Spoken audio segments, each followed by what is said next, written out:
Last we left off, the Battle of the Hellgate was well underway.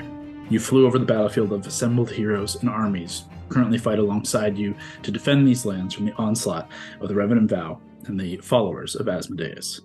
As you watched and aided in various key moments, some too threatening for the general forces to handle, you watched as a rift opened over the ruins, and through it, Egoth atop a flaming steed and the Nightwalker under his control drifted through en route to the gate. As your party had been spread out across the battlefield, you immediately began a rapid dash towards the gate to face the Harbinger of War. Against all better judgment, Mary was closest and engaged the enemy head-on before the rest of you could reach them. One-on-one, the pair battled as echoes in opposite spectrums of one another. As the fight continued and the rest of you urged your mounts to their fullest potential, you came to see what Egoth was there to do. 3 gate gems had been applied to the Hell Gate, and quickly were becoming permanent fixtures and power sources to it. The arcanely adept of you deduced that with enough of these gate gems applied and left to become permanent, the gate would stand open unto Nessus as a true doorway between the realms. Already you can see the shadows and shapes of fiends beyond as the Legion of Asmodeus awaits their arrival on the other side. As the fight shifted and the rest of the party joined, Egoth atop his nightmare steed saw time to escape. 3 gems place would have to do for now. Your focus fell to eliminating the Nightwalker and on trying to stop these gems. Mary and Alexander succeeded in destroying one, though suffered a blast of arcane force that was near deadly, and the third was nullified briefly with a dispelling charm, courtesy of Mage's Bane. 1 gem, however, did remain. The Nightwalker was destroyed by Hondo and Alana's continued pressure, and finally, a moment passes, and there are no immediate threats presented to you. As you take a breath after this entropic entity of pure necrotic energy fades from this world, you can hear beyond the ruins and the ridge behind which you sit the continued raging roars and cries of war that continues beyond. Before we continue with anything, I would like a morale check. As going along with the same morale checks you've been doing, it's a d20 roll. In this case, you were successful and showed force here, so you can add a d10 inspiration to it, and it'll stay at the DC 15 of the first round, as things will continue to get harder as we continue, but we'll stay with this one. On a success, the morale stays at the level it's at. On a failure, the fear of this unknown shakes the core of the warfront and the morale is reduced. So someone can roll a d20 and a d10. You can split it however you want to do it. Al, you got to roll that d20. You got to do it. Oh my goodness. Okay, I'm gonna go manual. Yeah, you got to. Ooh, it's a 9. Okay. It's okay. Do we add anything to it? Or is it just there's no add. It's like a death save, but you have a D10 inspiration as a result of your heroic actions. Mm-hmm. So on this D10, you must hit a 6 or higher. Who's feeling lucky? Who's feeling lucky? Yeah, someone else do it, please. Kev feels lucky. Come on, baby. Kev feels lucky. Right. Throw a D10. D10 comes out to a 1. Oh no. Great start, y'all.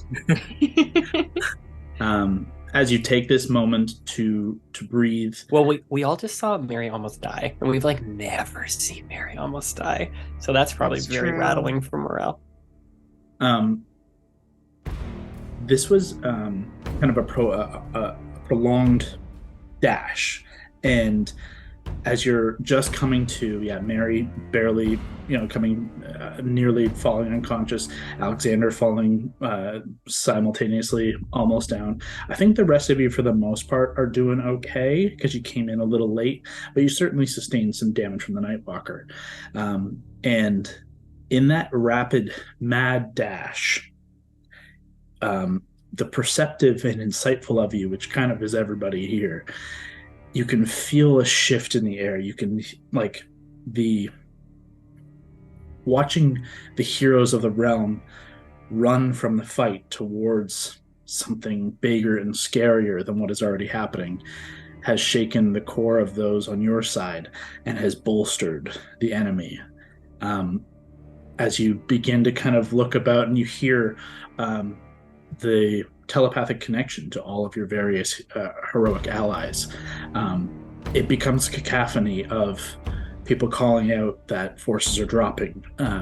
There are elements of deserters on the fringe as things grow too dire. And kind of the last word you hear in this mess of telepathic babble is that the front is near lost. I got to get to that front, guys. I got to get there to boost morale. I'm a good motivator. As you get to these kind of decisions, picking one another up, maybe 30 seconds has passed before the telepathic babble silences and the mind voice of the king gets through, commanding, status report. What devilry is underway at the gate? We managed 2 fucking seconds ago. Major devilry. We managed to hold off a potential portal opening here. Managed to destroy their chance, but Egoth got away. We're all right, though. Just think we've skirted the worst here. He basically asks, as the DM want to ask, what are your orders? What is your next move? If the front is starting to crumble, could we retreat to a second spot to hold another line?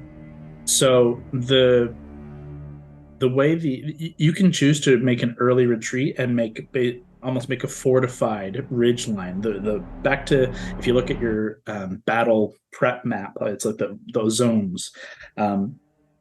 Everyone can fall back to 2, which is to hold the top of the ridge. If you want to do it early, you can hold like a fortified ridge, but in theory this is kind of to say like your fighting forces on the front have lost like half of their resources. It's not like they're down to 5 guys, but like half of your resources have fallen in the front itself. There's still tons the front of people, being 1. The front being 1.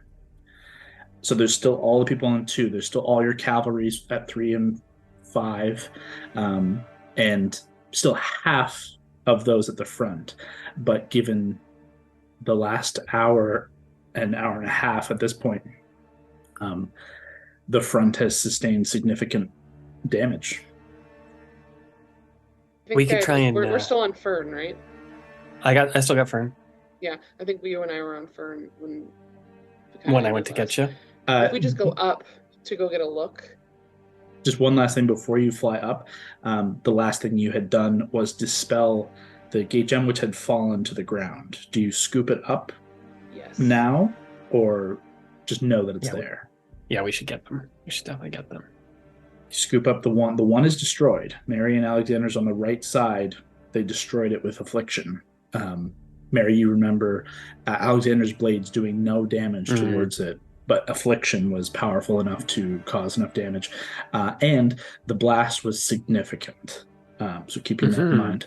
I will also say the dispel on the gem that you have, it's only temporary to basically subdue and nullify the magical effects of it for a short time. It will become active again. You're not sure exactly what, Mary, for sure. Val, you could probably figure it out with an Arcana check, but the current stage of what you were doing is you wanted to fly up. Can I mage hand it into the bag of holding real quick? Easy enough, yeah, no problem. Write that down. So you can add another gate gem. Do we have any others? I thought we have the gate gem apparatus. No, the other one we had was used in the last word. That's right. You used it to. That's right. So you don't have a gem anymore, or do you have it? Did Mephistopheles give you back a gem with the spell contained within it? I thought. Or did he give you a book? I can't remember what I decided. It was a gem, but I think we had to give it to him. I could be wrong. Maybe. No, sorry. At the end, when. Like, what do you have the last word in right now? Do you have a tome or a gem? Okay, so you have the gem that is now the housing for the last word. Yeah. Okay. So that can't be used for anything else, obviously. In empty gem. I will fly up a bit while I pocket that. I'll have Fern kick up just so Mary and I can get a view. Sure. Either both of you can give perceptions or one with advantage. DM, I have a Let's question. both do it. Kev, go ahead. One, am I with them? You had your griffin. You were on foot at the. No, you were still on a griffin, so you could fly up as well if you wanted. You have a griffin. So I can fly to the front line. It's a We're long not way. going to It's the front fine. line. We're going just up to flying get a up. look. Yeah, we're I not want to going go there to the yet. front line to galvanize the troops. Sure. It's you guys are all telepathically linked, so you could talk amongst yourselves about which direction you all want to go. I will say again, like reminding the timing of the space. You've got several minutes to get to the front lines in terms of flying. Like it would be without stressing your mount. Like in the last dash back, you guys made it within like a minute or so, but that's almost put a lot of stress on your mounts to the point of almost exhaustion. But you guys were rolling very well, so not exhaustion, but like you couldn't continuously do that. They will just literally have a heart attack. Okay, so I want to do one quick, not quick, but like I want to go once there. Okay, so And also, are the pigmen there? you'll have to find out when you get there. Okay. Here, Kev, They're give it a for sec, 'cause sure we might dead have first. we might have to like figure out what everyone's plan is and who's going where. You might need someone to catch a ride with you, because didn't someone's griffin die? There's only one griffin, so maybe Hondo doesn't have a griffin and I'm forgetting. I thought he was still on it at the last battle, but I'm just saying you might need to give someone else a ride, Kevin. So before you run, let's just make a plan of where everyone's going to go first. Checking my game notes. So who rolled perception? Both of us. I got a 22 for mine. I got a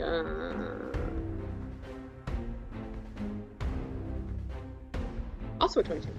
Okay, great. Yeah, and what is 22. it you're specifically trying to look for? Both of you individually can look for something different or the same thing. I will personally look at the state of the line. The front.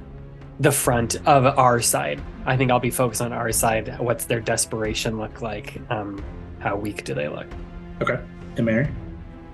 I'm kind of looking more strategically in terms of the best places to either fall back or partially fall back on a side, like just adjust the line we're holding. Okay. Yeah. Mary, as that's like an additional line of thought, just go ahead and roll me a straight intelligence, unless you can think of a better roll that would encounter like military strategy. I mean, it's either that or like maybe a survival, but I think my intelligence is better. So then just give me just a straight intelligence check, and I'll come to you in a second with that. As Val, as you guys kick up into the air, and Hondo on his griffin as well, and you just fly up, not super far ways to get up over the ridge enough to see over and onto the front. You can tell that the front has lost a significant number of their forces, and the problem is the enemy has been really strategic in their positioning to break up the lines of a fortified line. They keep shooting through with the infernal war machines and basically like carving trenches of both bodies, fire and just earth, to separate. And basically, instead of having a unified line, they now keep carving chunks out and leaving them open to attack on the sides, and their sides are undefended. And especially the dwarven fighters are used to fighting like a shield wall, like they hold a barrier. The Red Guard are very, in terms of like a fighting style, very like a Viking classic shield wall, and then like a group of the forces would rush out, battle, and then retreat to the shield wall. And the constant pressure and the varying forces are making that really difficult, and the Red Guard and Champions Guild are what makes up the bulk of your front at this point. So like your best fighters are, their tactics are being kind of messed with by the pure like ferocity and I can't remember, I think of the right word, but like the tenacious element of these crazed, fanatical cultists and followers of the devil. God, we could really match their veracity and chaotic energy if the pigmen were there, Hondo. But before, despite having that crazy thought, I think I'll turn back to Mary and be like, hey, you look terrible. You almost died. Yeah, I'm fine. Let's just. You are not fine. You look. You were dead. I had to bring you back to life. I know. That's how this friendship works.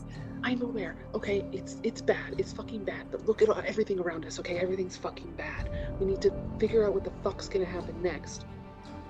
And we're gonna be losing. Fuck, Alex needs to go take a break too. We're gonna need someone here. We're gonna need to rearrange fucking everybody, and we gotta figure out what the fuck's gonna happen with this front. Listen, if you die overextending yourself, we're fucked. So why don't you take just the tiniest hour break? You're protecting Alexander. You're fine. You're gonna go walk him back to the camp. Just have a moment, recuperate, and Hondo's pigmen are gonna take care of this. Watch, you've seen them in action with Hondo's Arendelle. pigmen are very much dead. I think you and I both. Don't say that out loud. He can hear you. It's probably true, but he doesn't even know what they look like. We could just tell him a bunch of soldiers are the pigmen. We got this. Maybe Gord wants to rest too, so he could get some of his magic back, but you guys were just through the fucking ringer here, and we can hold off for a bit. What happens if Rudolph comes back? What Then happens you if another stop- fucking Nightwalker shit comes back? If there's only one Nightwalker that we've seen, I'm sure he doesn't have some sort of scary brother. I'm sure it'll be okay. And that's the point. There is going to be more scary shit. But I feel like this is the moment where you rest after we just defeated one of them. They're going to recuperate, get their strength before they make their next hit. We still have the Blood City plan. Remember, they're still going to try and rain blood from down and all that shit. We can still blow that up at any time if something really bad happens. But Mary, I've never seen you unconscious before, and it was frightening. I've seen you sleep, but this was much different. You were covered in blood. You've saved me. Not that I watch you sleep. Worst. I'm not looking at you when you're sleeping all the time. I'm just saying, I've seen you with your eyes closed, but this was your tongue was coming out of your mouth. It's terrifying. Creepy. It's good to know. Fuck. I'll think about it. Okay, let's just figure out what we're going to be doing next and where all of our people are going to go. I will careen us and come back down to where all the wild cards are. As Hondo's Intelligence prepping was his a- griffin saddle. Before It was a 16, by the way. Okay, before you descend, or as you descend, in that time that you're both scanning the horizon in the front, you look and see that in theory you could turn the tide of trying to bolster the front lines, and in theory if you went in to aid the front, maybe not all of you, but you could help turn it in some ways. You could reposition your heroes to fight on the front more than sit back. You've got everyone sitting back but Baldora and Lavender, and they're kind of keeping distance, but it's basically you've got Baldora not in her most advantageous fighting style. She's up on a griffin. She suits the same fighting style as the Red Guard, fighting on foot, brawler style. That's where she's going to shine, but it's also the most dangerous, especially when they're flooding. So you could add more firepower with your heroes or with yourselves, and that would almost stabilize things. But you're never going to win ground at this point. There's too many of the enemy, and the ground itself is littered with bodies. And though you have the greater forces, the whole point of this battle is a tiered defense. It is going to fall back eventually. Everyone is going to fall back. But to give ground early is a big mistake. Raleigh, what's your health like? According to this, it says 215. Jesus Christ. Yeah. Because what if the daughters of the Red Mane, not that other people know that, but what if they joined forces, like on the front line? I went with you. Hondo and his pigmen went with you. We could try and hold that. Yeah, I'm in. And then, not to sideline you, Mary, but you look like absolute trash. You could use a little resty rest. Gord, I don't know how many spells you use, but if Mary's taking a rest, you get all your spells back on a short rest, right? Yep. All your 5s. Did you use all your 5s basically in that last fight? Pretty much, yeah. And I have a bit of health I could use to get back to. So maybe you and Mary just hunker down, try and Darned sit about out for an hour. Two of us sitting up at the same time. Sure. 2 sitting out, but we bring in Baldora. So it's just like 1. And if it gets real bad, tough shit, you're gonna have to break your short rest and come save us. Sorry, go ahead. Can I cast Aura Vitality right now? Sure. While we're talking? Okay, Read out so Aura Vitality for me. Aura Vitality, 3rd level. I just get to spend like 2d6 every round and give some heals out to people. Easily enough with a minute of it, right? It's Yep. 2d6 around, so it's 12d6. 12d6. Is that right? Also, No. quick pause. Is that right? Sorry, go ahead. This is episode 100. Yeah. Episode 100, triple digits. I highly doubt. I'm gonna say like 5% of D&D games make it to 100. So, fucking congrats everyone. And we're That's dope. technically at one. And we're technically at session 158, but this is our Yeah. streamed 100th episode. 100 streamed games. Yeah, that's crazy. It's fucking cool. It is 1 minute of healing, 2d6 every round. So it'd be 20d6. My apologies, because it'd be 10 Awesome. rounds. Let's start dealing them out. Hondo, what's your health at? My health is 62. Oh wow, you're low too. Why don't we go Hondo roll 5d6, Mary roll 5d6. Is Gord it roll worth me taking it if I'm gonna go sit? What if you have to break it? I don't know what this guy's got in plan for us. A lot. He's got all sorts of spooky shit. You might as well take it. So roll the 5d6? Yeah, I say do it. 5d6. Gord, you roll 5d6. Mary, roll 5d6. Bro, you're at 215. I'm at 134. Mary, roll one more d6, so you do 6, and I'll take the last 4. It's a minute. And in theory, you could do this again. You could do other healing things Yeah, as that's well. true. But I got 24 total. That's it. okay. Add 24 to your health. There's no additional bonus to that one. So No. And I get 15 back. I'm like 10 away from full. Almost. Less than 10. Or just over 10. great. Let me make sure I log that. Come on, baby. So, obviously, you guys can continue having like these conversations and things, but just so I start to kind of get a picture of what you're thinking, you guys are thinking of putting yourselves more, the 3 of you on camera, more into the front lines in a combative sense, while Mary, Gord, and Alexander, in this case, are going to retreat to the war camp for a short rest. I'm concerned about Gord and Alexander. We're all fucking going because the problem is someone is going to come back to this gate. Someone needs to be in the ruins. The follow-up it's question is going to be, do we reposition? Yeah, it's reposition. I think. Let's get that little sorcerer guy over here, little wizard guy. Which one? Big dude. Little wizard Big guy. dude. I was Arthur? thinking Arthur. Let's get I was Arthur all up in thinking- this bitch. I was thinking about putting Arthur in the ruins because if Remember the guy who anything instantly sketchy turned happens- bad? The guy who got possessed by a ghost? Let's put him near the spookiest shit we can. Great. It was between Arthur or potentially Daisy or Elias because they're sneaky, but they need, I think, to stay with their forces. And potentially we can try to use them more to help support the front line, just with the longbows.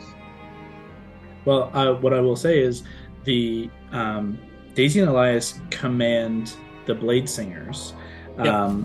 as well as the veil archers. The veil archers, and there are Exandrian archers on the ridge that they're basically taking command of, and they're holding significantly back by not engaging and using the blade singing magic and sword board kind of fighting style. They're when you reach them falling back where they're your line becomes bolstered by engaging the blade singers. So you could flip it and you could push the blade singers forward to the front, and they will take their full blade singer forces, but then you'll lose it if you lose the front to the ridge. You see what I'm saying? Yeah. Yep. Could we do the archers instead? To send the archers into the front? Have archers behind the front of the red mains. Have Brawley, myself, Beldor. Well, that's kind of what they're doing on the ridge. They're shooting. They're like Okay. So that's already happening. That's kind of what the archers are doing. They're not at this point. Actually, they are probably in their best position as the front has fallen back ever so slightly. The archers are at perfect position for shooting in. As things get too close, then archers become a little less useful. Why don't we just make it super stressful and Daisy and Elias, my personal sister, one of the only people who was nice to me as a youth, could enter the fight, as does Brawley's own sister enters the fight, and Hondo's truly family, the pigmen, can enter the fight. And we just put in everyone's closest companions into this fight. With Gordon Mary, having a little shorty rest, Arthur, so trusting, totally fine on his own, has never betrayed us, can sit at the temple. Well, keep in mind the one thing: if we're moving people out of these zones, then when things happen in those zones, no one's there to do anything about it. Yep. I think we need to. But you have less of us. No one will be helping. We're going to be rolling with no additions on all of these little things, because no one's going to be able to do anything. But front's over there. We gotta go get the front. Not everyone can be at the front because shit is going to happen everywhere. Yeah, but we got else. the king. We got fucking the guy in the sky. We got Lavender floating around. We got the queen. I'm concerned Hondo can call Gambino at any point. Oh yeah, that's absolutely an existing relationship that we've established that we can call on it, no problem. I think we need to spread out a little bit, and I understand the enthusiasm of everyone wanting to go help because shit's bad. I totally get that. Strategically, if anything happens anywhere else, sure, we keep the front. We're going to lose whatever other section there is. If anything goes against it, we're losing that section. There's no question about it. So then, do we keep Daisy and Elias, but then we go with Brawley to the front? Potentially, I still think we should send Arthur to the ruin. Yeah, for sure. For a little bit. Yeah. One of you guys needs to be able to fucking book it if something else happens. If you need to Hondo, get somewhere else. Fastest kid alive. I've got a fox with wings. I also have a personal wing pack. We can get there. We're not inspiring confidence if I'm going to be leaving for an hour. I never do. Go rest.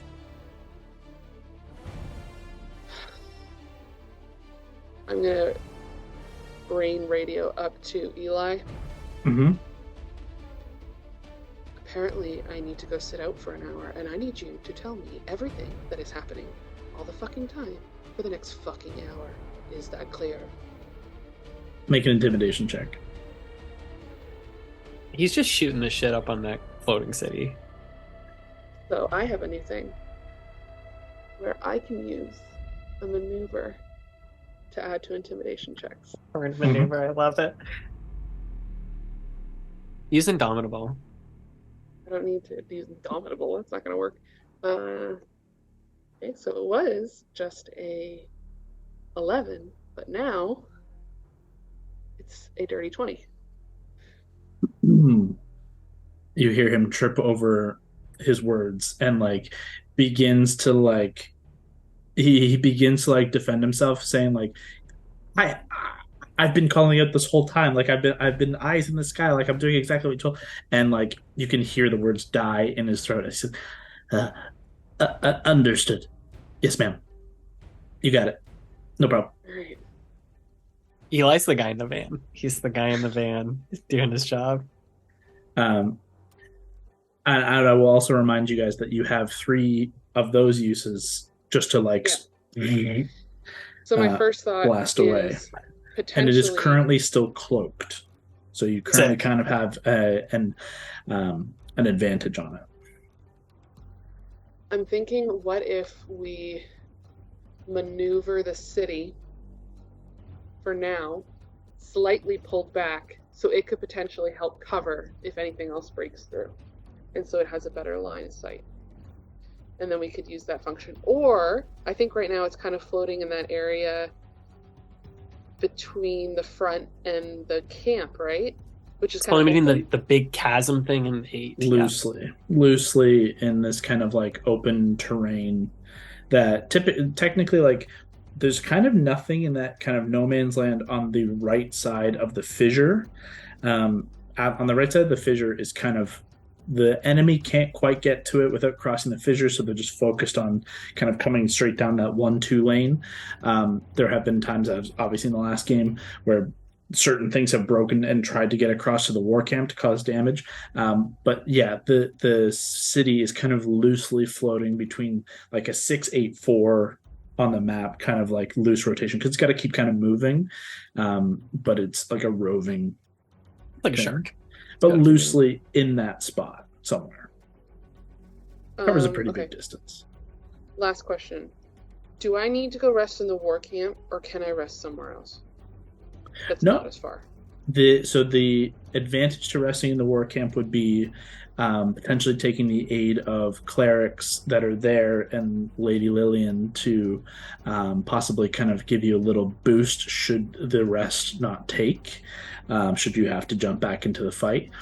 You can all spend some time in the war camp to get a little boost, a little bit of health back. It's not going to be anything substantial, but better than nothing. And if you were to go into the war camp, obviously you get a little bit more, you get a better boost and a better boon out of spending the hour in the war camp, but you can short rest right here if you wanted to sit right here. It just, if something goes wrong, you're more in the shit and still hurt. So it's a choice. But you don't have to. I'm trying to think, like, because how long would it take to get back from the war camp, roughly? It depends on style of travel and where you're going. To get back here, you're looking at the same kind of distance that Val and Hondo had to travel from the front. Okay. So anywhere from, like, if you're at a flat, full dash, a minute to 5 minutes to 10 minutes at a normal pace. Okay.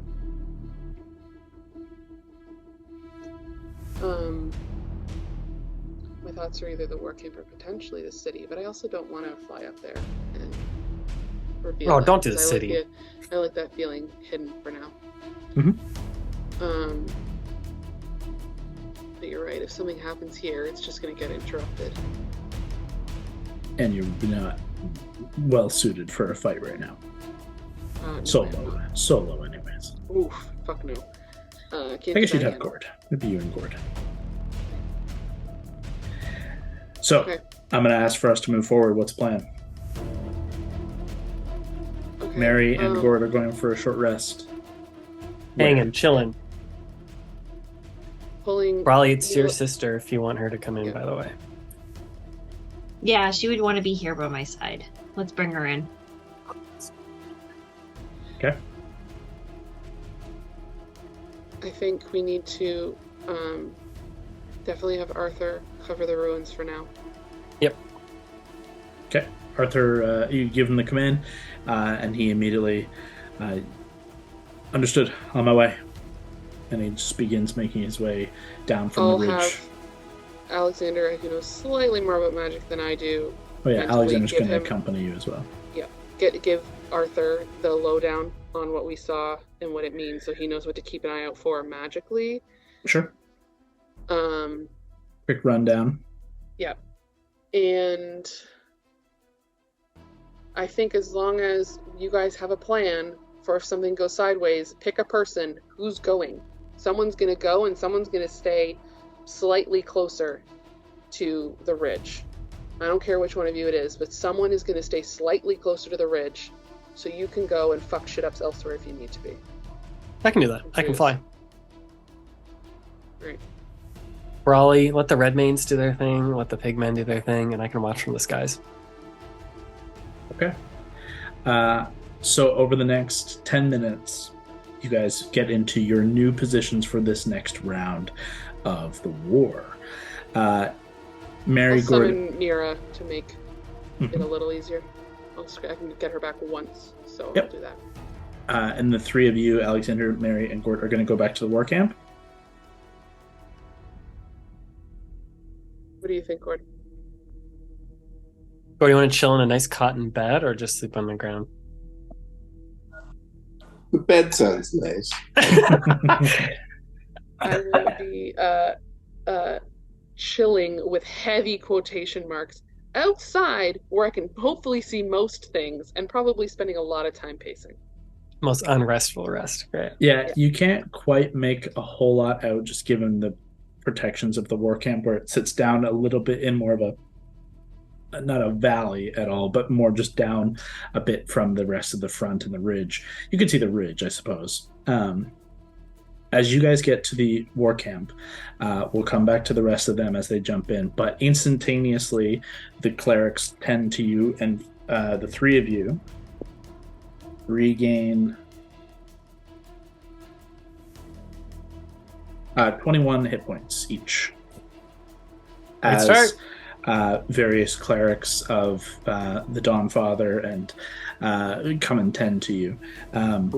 In the first kind of 10 minutes. Now, Hondo and Brawley, you guys are diving full on into the front, and Val is going to stay above 1 and 2, kind of in between. Is that what I... Yeah, exactly. Yeah. Okay.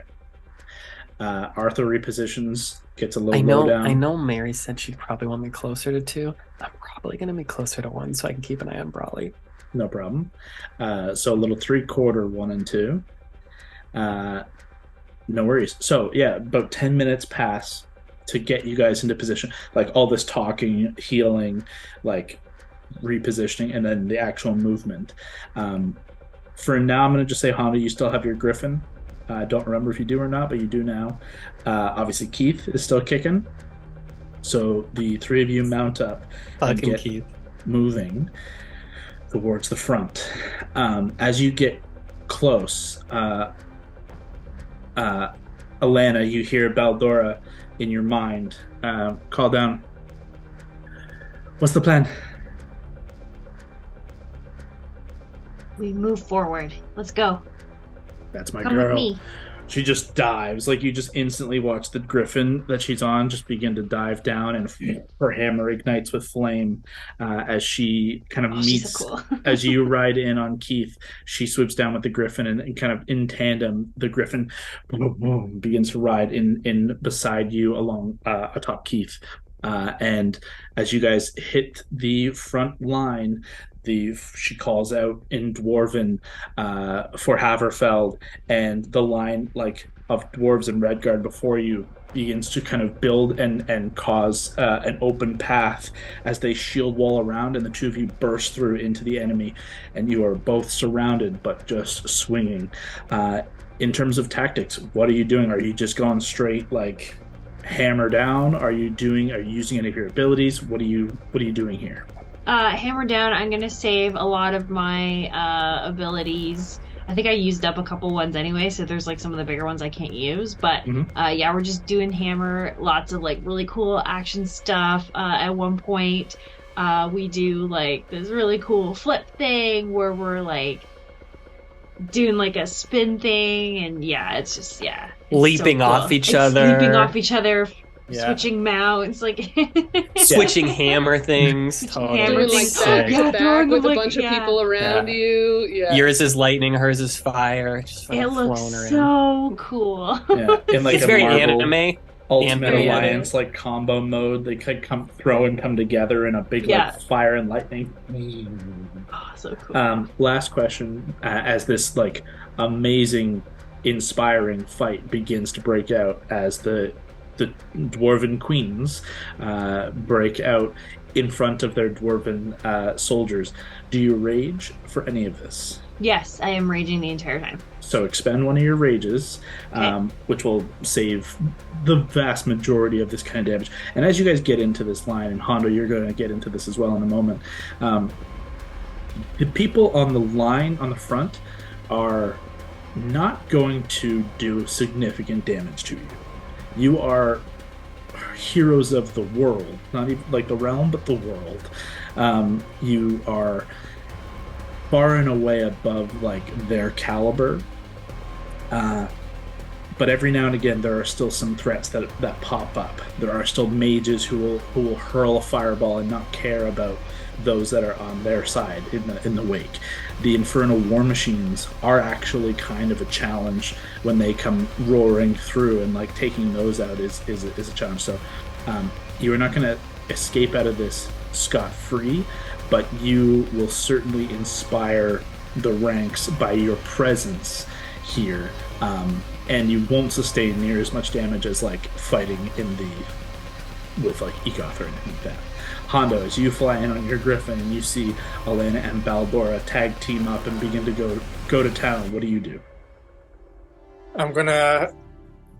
So I'm at the front line, right? You can be kind of anywhere you want to be, but you're going to the front. Yeah. Okay, so I'm gonna yell out oink, and then I am going to yell, Pigmen, continue the fight to death. And then I'm gonna say, we either victorious or we die. If you run, I will put an arrow in you. Guy has never used a bow for 160 episodes. He does own a short bow. I want to make this clear. He's had a short bow this entire time that I don't think he's ever used. Make a persuasion or intimidation check, your choice. Nice. What's better? Persuasion, probably. Okay. 13 on the die. Pretty decent. And I think my persuasion is 15. 15 Plus so far. 15? 28. Oh my god. He's such a nightmare character. Jesus. As Hondo, are you going to stay on the Griffin, or are you going to get on foot? I'm going to get off the Griffin, and I'm going to just I'm going to run along the line saying, fight! Okay. Die! Fight or die!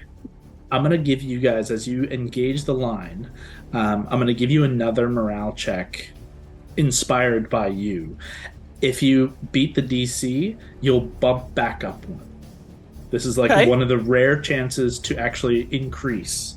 And Hondo, if you're willing to expend one of your inspirations of like your pool of inspiration, you can add that to this roll on top of the inspiration that Ali and Baldora present as a D10.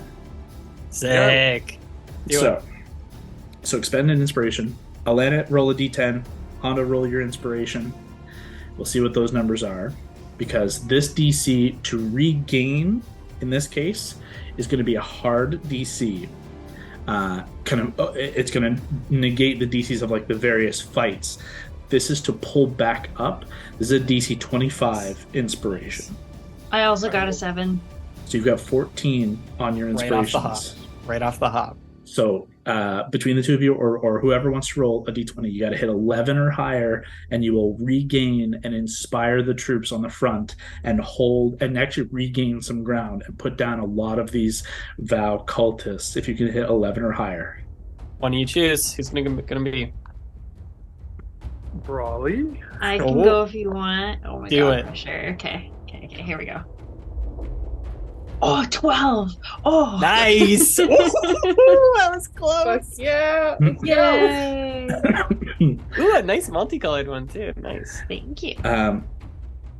As you guys get to the line and just immediately charge in and fight, you can already see the Red Guard and the Champions Guild like roaring and surging, and like if they hadn't raged already, they rage as just like in like celebration rage that like they get to see real heroes in action, and watching real heroics inspires heroics. And then Hondo, as you charge along the front on top of a griffin, calling for the pigmen off in the distance. Oink! Oink! You can hear scattered, various across the lines, and you fly over to leap into the fray. And indeed, not many, but still standing and fighting to the deaths on penalty of death, apparently, are the pigmen. That's for the whole line. They all heard it, but really the pigmen are the ones that matter here. As you get in, is there any of your abilities or anything you want to use while you're engaged in the combat here for this first kind of round of this extended war? So there's one thing I want to do is I'm going to take a dead body of the enemy. I'm going to hold it up, and I'm going to say, No. We fell. Wait. No, you froze. You froze. Yeah, you froze like several times. You're still kind of chopping. I want to see this in full. Oh no. You still there? To the line. I'm going to pick up a dead body of the enemy. I'm going to stab through it. I'm going to slam it into the ground. I'm going to be like, we've killed everyone today. I think we got it. Aggressive. I think very aggressive. Yeah. That's great. Yeah, absolutely. That's easy enough for you to do. The pigmen are the first to cheer and roar as they like just begin to pick up the dead bodies and just like tear them in two and just like throw body parts into the crowd, into the oncoming forces. That's not an action, though, is it? This is like an extended over multiple minutes. Can I do? There's one thing I want to do though. Absolutely. Let me see my. Okay, I want to. How many faces can I cut off in the next? I'll do that. That will be my second form of inspiration. Jesus, we're not there yet. But in a vulnerable part of the line, like where there's a clear break or gap, I want to cast Wall of Water. Sure. I'll give you a choice. There are several options here, but the two that are most evident. You could use Wall of Water to put out a significant kind of napalm level line of fire that has split the lines and has separated a large chunk of forces here. You could put Wall of Water right on top of it and extinguish those flames and regain that kind of connected line. Or you could use it to try and basically Wall of Water to try and lift all of these enemies and surge in around and either fucking drown them in it or just kill them as they're kind of lifted up into the line. So you could either get a big kill and maybe an inspiration as a result, or you could put out fire and aid the hold of the line, aid the cohesion. This is a very difficult decision. But, I know. That's why I put it to you. Gotta choose one.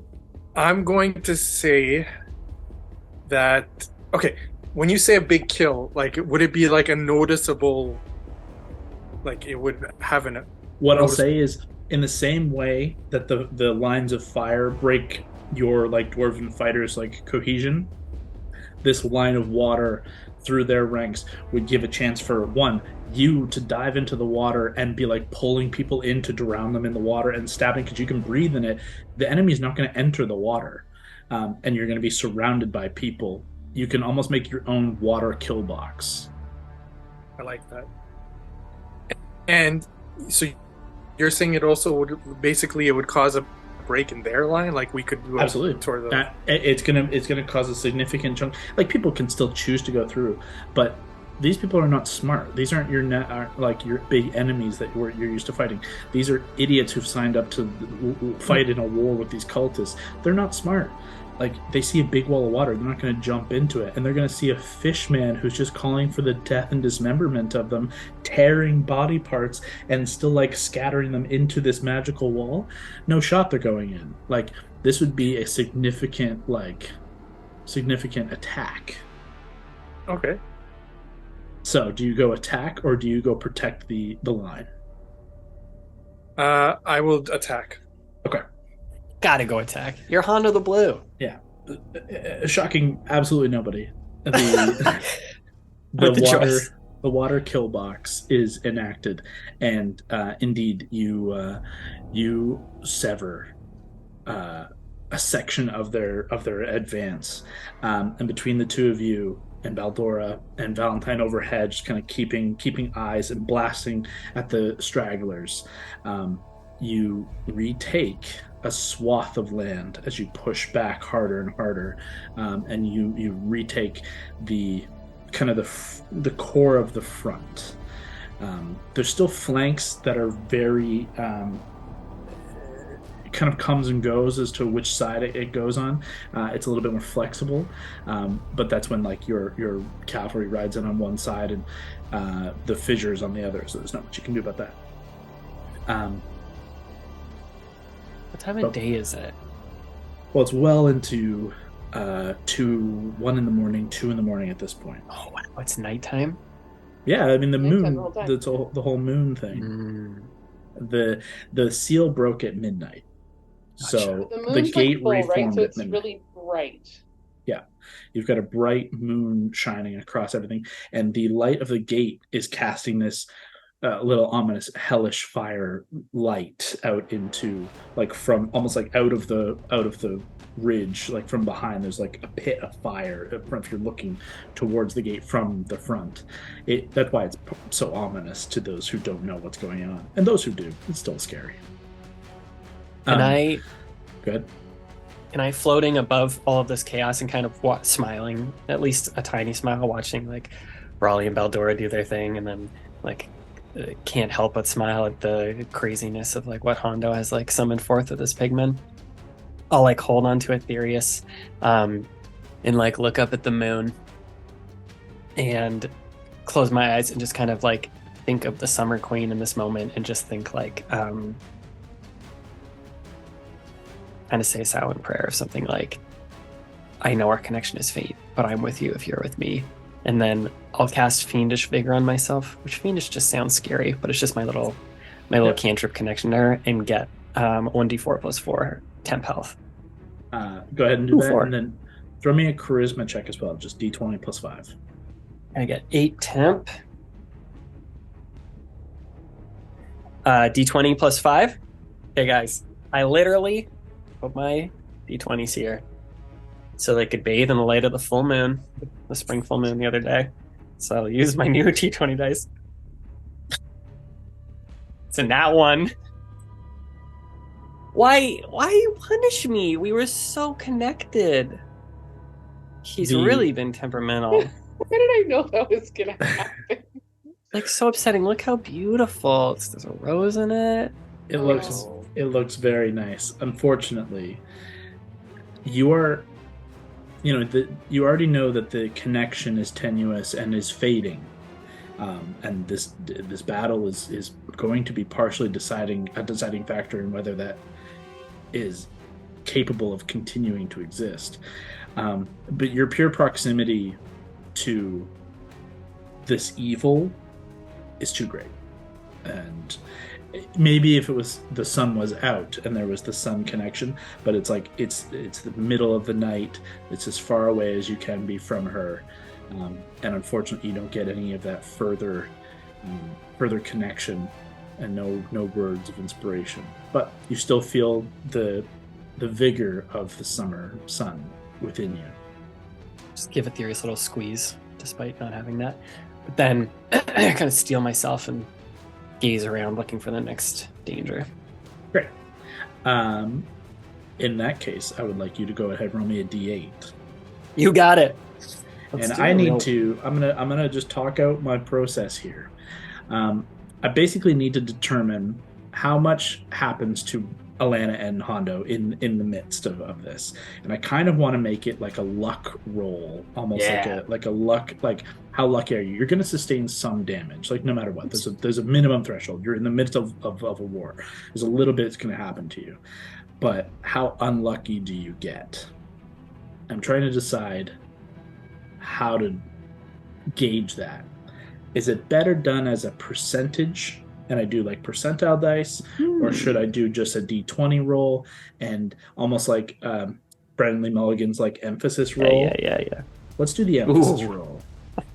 Explain emphasis roll because it is scary. So the emphasis roll is you roll a d20, and rather than trying to hit a specific DC, you're trying to go towards whichever roll is closest to 1 or 20. Yeah, you roll 2. It's almost like advantage or disadvantage if we're thinking of the same thing. And then That's right. you take whichever one is worse or better. Like whatever one is closer to 1 or closer to 20. And that's what you get. So we're going to have you two roll this emphasis roll. You want a 20 or high, or, you want a high roll, something closer to 20, then you want something closer to 1. And it's a rolling scale. The higher you get, the less damage you take. The lower you get, the more damage you're going to take. Alana, you're raging, so no matter what, this is likely halved, unless you roll a 1, in which case I'm going to make it rough for both of you. If either of you roll a 1, it's probably going to be bad. But if you roll a 20, maybe it's great. So let's get emphasis roll and a d8 from Valentine. So each of you roll a d20, and we'll just see how these... You want them both to do an emphasis roll? Oh, yeah. Boy. Yeah, oh, boy. Both of you roll double 20s. Oh, Allie does not look good. That's a 1 for sure. I rolled a 9. Okay. That's okay. Horrible. That's roll okay. Another one. Terrible. Roll another one? Yep. Yeah. If your second one is like a better than an 11. Yeah.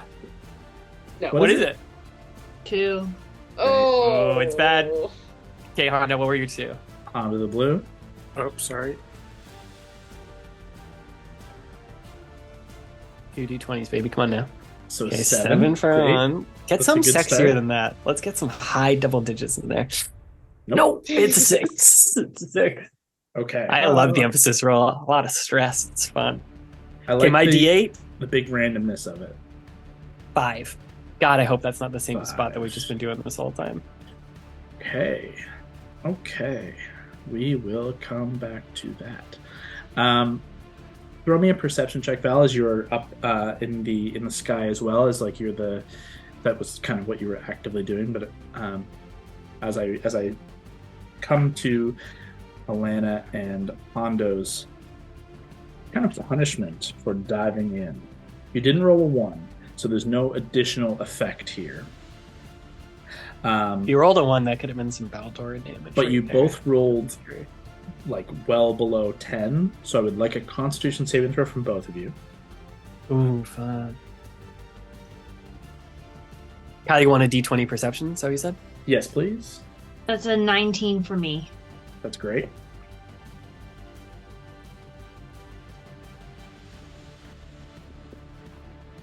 You know what my dice did? Gave it another chance. Said, you know what? It can't be the same thing. It's a nat 1. Just rolled another nat 1, same dice. My special roast dice. 2 nat 1s. That rose dice. Go wash it, and maybe when you come back, it'll be. I watched it in the Watch it, light watch of the spring full moon. The vernal equinox moon. In fairness, the moon is playing to the bad guy's side tonight, so And I don't know. Fucked up. Is Mercury in retrograde? I don't know. I certainly don't could know be. where Mercury is right now. Fuck. It's not with you. Hondo, what was your what did It I ask was- for? Con save. Con save. Con save was. Oh, 18. 18. Okay. Great. Tight. Both of you are going to take 20 points of damage. Alana's is reduced to 10. It's all right. Not terrible. There was a chance for a pretty debilitating poison effect that you managed to shake off. Did you say So- 20 points of damage? 20 points of damage. Alana takes 10 for her rage. As you guys are in this battle of various things are happening.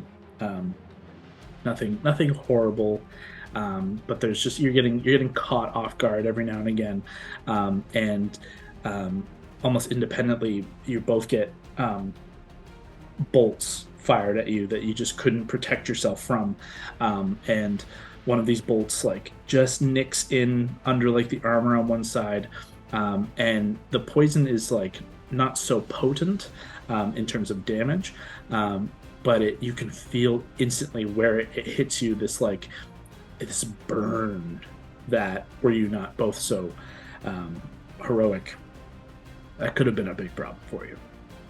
Thankfully, you don't have to worry about it. Valentine, you do not see this with a 1. You see nothing. You don't see anything. And now we come to another roll for me.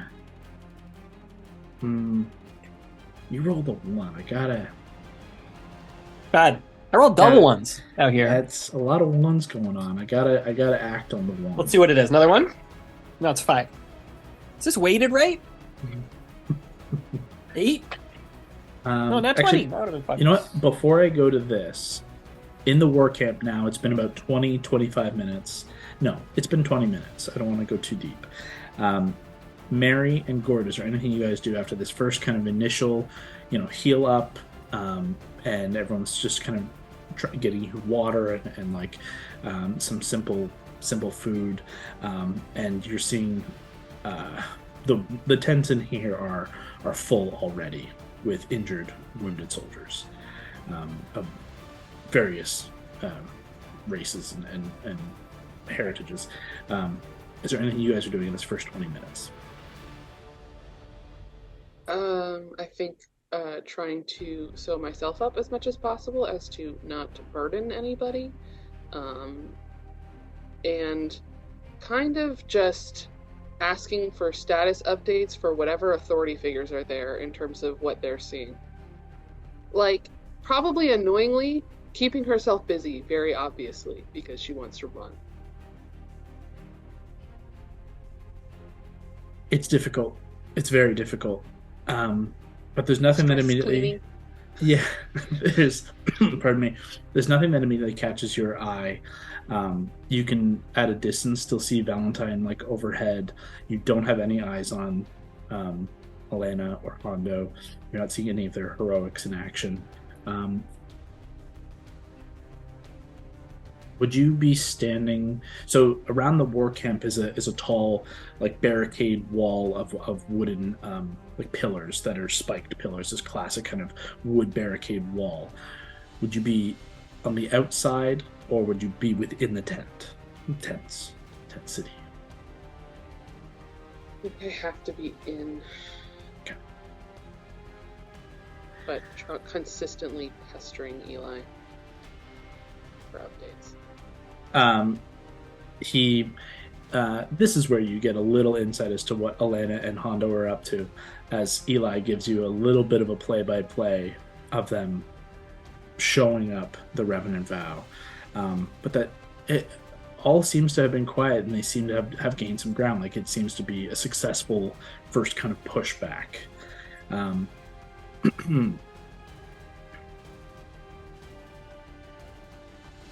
One second, please. I have some dice to roll.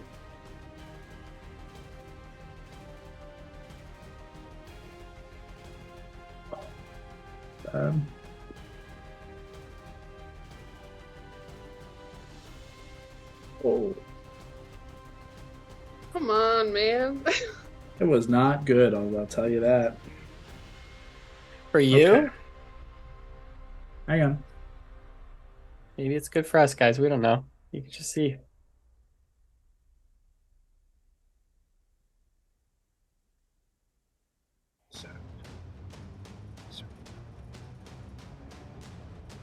One moment, please. I apologize.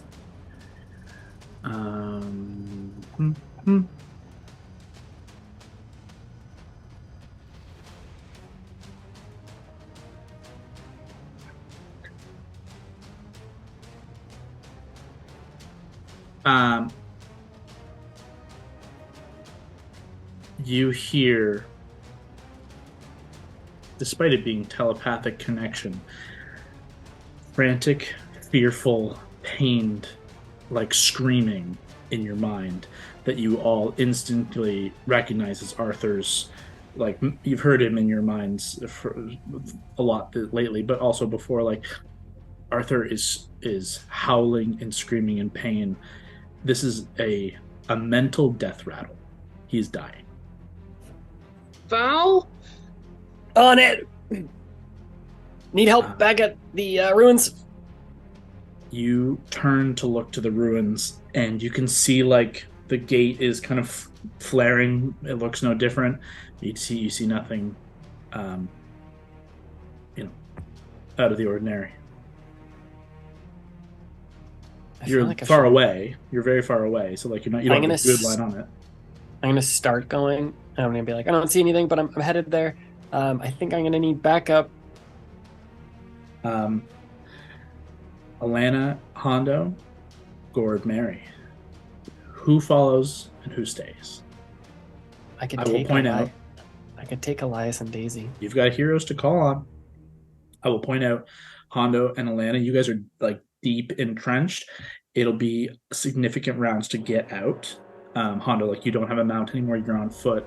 Alana, you do have Keith, but like getting out on Keith is a challenge without flight. Obviously Val can get there in the same kind of timeline as our last kind of dash. Marion, Gord, and Alexander are 5 minutes out. I guess you got Mira. You're several minutes out if you wanted to. We're essentially engage. Out. We're further than... And it would be a begin to break your rest by like trying to rush into a thing. But you do have heroes at your beck and call. So it's really a question for Alana and Hondo. Are you guys going to break rank to try and aid, or do you hold the line where you're at to maintain the hold? I maintain the hold. Okay. Same here. But I'll make a point of messaging to Val and just be like, I'm stuck right now with Baldora, but if you need help, I can come. Just let me know if it gets really bad. Might take me a while to get there, though. It's okay. I'll be fine. Okay. I'll make sure Val knows. Hold the line! Less reassuring. Okay. That's all I say. Or what? You gonna kill me too? Val, pick up Daisy. Get someone else there. I'll scoot down and start heading towards Daisy and Elias. You can speak telepathically as you're like diving to like get on, and she can leap up to you without issue. I need help. Arthur's hurting. I need help at the gate. Daisy, I could pick you up as we go, but Elias, I think you should come too. Fern can only carry one. I'll just take Daisy. Elias will be behind. They have some mounts there. Like he has an elk mount that he can mount up on. They're standing kind of on the ridge, just calling fire, volley, that kind of stuff. But immediately, like, Daisy just like kicks out some magic to like elevate her up. She catches on. You swing her up behind you. She draws her blade with the opposite hand, and you guys just start swooping down towards the ruins, towards the gate. Elias immediately mounts up, and you hear as he begins to trudge behind as quickly as he can. Can I try and call out to Arthur and telepathically, like, where are you? What's happening? Where are you? I know he's like literally dying, but it's what he would do. We're going to see if he is alive to respond. Coherent enough? Okay. And it's going to come down to this contested roll right now. He does not succeed. You call out, and there is no response. Okay. And you guys begin to rush as fast as you can. Make another perception check with advantage as Daisy gives you assistance. Not using real dice anymore. Oh my god, it was literally almost a 1 on this. Okay, 22 for one of them, and then... I think that's... Yeah, 22 is the highest one. And last question, are you in full dash like you were when Egoth showed up? Like, are you trying to get Fern to go as fast as possible to get there? Are you being hesitant in any way? Because he didn't respond, and because my sister's on my back, I'm more worried about us now. So I'm not going to dash in there as strong. Like, I'm literally thinking of hiding around trying to see what's going on as opposed to just like landing foolhardy. Right. There is a slightly prolonged arrival, as it takes you a minute to get here. Even on Fern's, you had to stop to get Daisy for the briefest of second, and this hesitation of not wanting to dive in to something too dangerous with Daisy alongside. And unfortunate to say, but I think it crosses Val's mind. It's not one of the wild cards. You're not rushing in because it's family. Yeah, no, for sure he is. Yeah. This is someone you value as a friend, but not worth risking Daisy's life or your own. I would also say to her behind me, I know she'll hate it, but I'll say something like, anything happens, you just leave. She does not respond, but you guys continue. It's fine. As you fly kind of cresting over the gate, you see the ruins. You can see a carnage of blood and viscera and tissue and scorch marks. And with a 22, you can see the culprit as a pit fiend has ripped its way through the gate and has taken Arthur by surprise and is in the process of tearing him in two as the robe of the triumvirate splits beneath his hand, and with his massive kind of mace, the head just... It is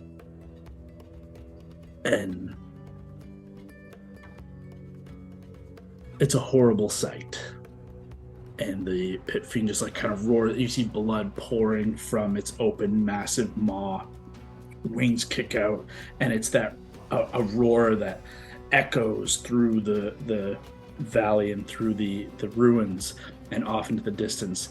Every one of you can hear this roar, and it is purely evil. Question. Mm-hmm. He was one of the ones keeping the mental link up, right? It now drops for half of the party, and I will determine that after we wrap this.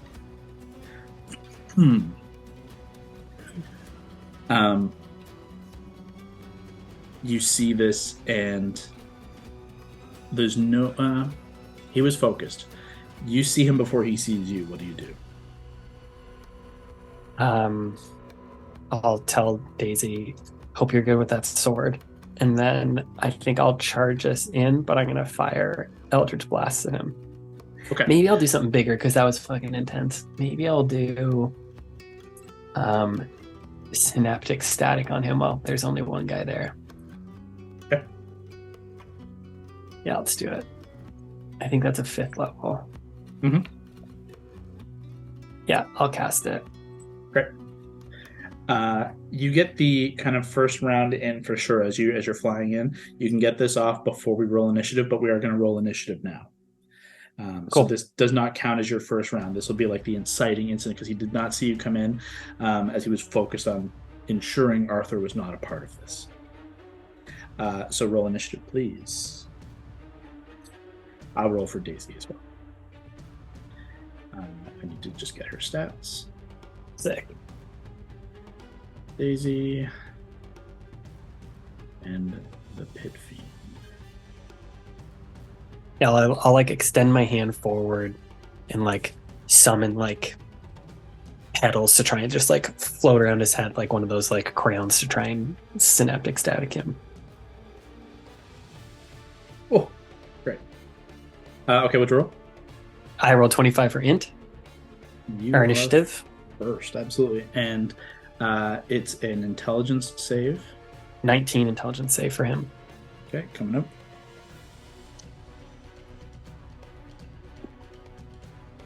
That is not going to do it with a 17. Height. Okay, so it's 8d6, and that is, there's a couple ones in there, 29 damage. More importantly, Mm-hmm. on a failed save, a target has muddled thoughts for 1 minute. During that time, it rolls a d6 and subtracts a number from all attack rolls and ability checks, as well as Constitution saving throws to remain concentration. The target can make an int save at the end of each of its turns, ending the effect on success. Awesome. So that opens the kind of round, but we do not technically count initiative yet. As you get within, what's the range of Synaptic? 120. Yeah, so we'll call you at 120 feet. Like right when you could get within range, you unleash this spell. You watch as it like puts its head and like lets out a roar, not quite as bellowing as before, and finishes like tucks like part of him down against the one side of the wall, and you see like part of Arthur's body like stick to the side of the gate, and the other is just left behind. As you see, he like lifts this massive mace in one hand, looks to the sky with one hand to his head, and sees you, and just like lifts himself up at full height. It is your action first. I will. How fast can Fern move? I think it's 80 or 90. 80. So, how high in the air do you think we are? I'd call you guys at like 60 feet. Great. Just like I don't want to get into diagonals here, but I'll basically diagonal down so that we're pretty much at the ground. Yep. So you want to call it like 60 or whatever, and then just spend the last 20 moving us forward towards him, just so Daisy could dismount. Absolutely. Yeah. And then I'll fire Eldritch Blast at him as we're like rushing towards him. Make your attacks. All right, this is 4 beams. First beam. It's going to be 29. Hits. Second beam, much lower. 15. Miss. Next beam. 22. Hits. Last beam. Probably a miss. 17. Miss. So 2 hits. So 2 hits. 1. Come on. 8 plus 5 is 13. And for the last one, just a 1. So 6. 13 and 6 on 19 total. You got it. As you're firing the blast back and forth, you see he like takes the first one without flinching. One just goes wide. Another he like bats out of the air with the mace, and then takes the last one on the shoulder and doesn't seem to care. That's your action. You've used 80 feet, but you still have a bonus and could use that to dash if you wanted to.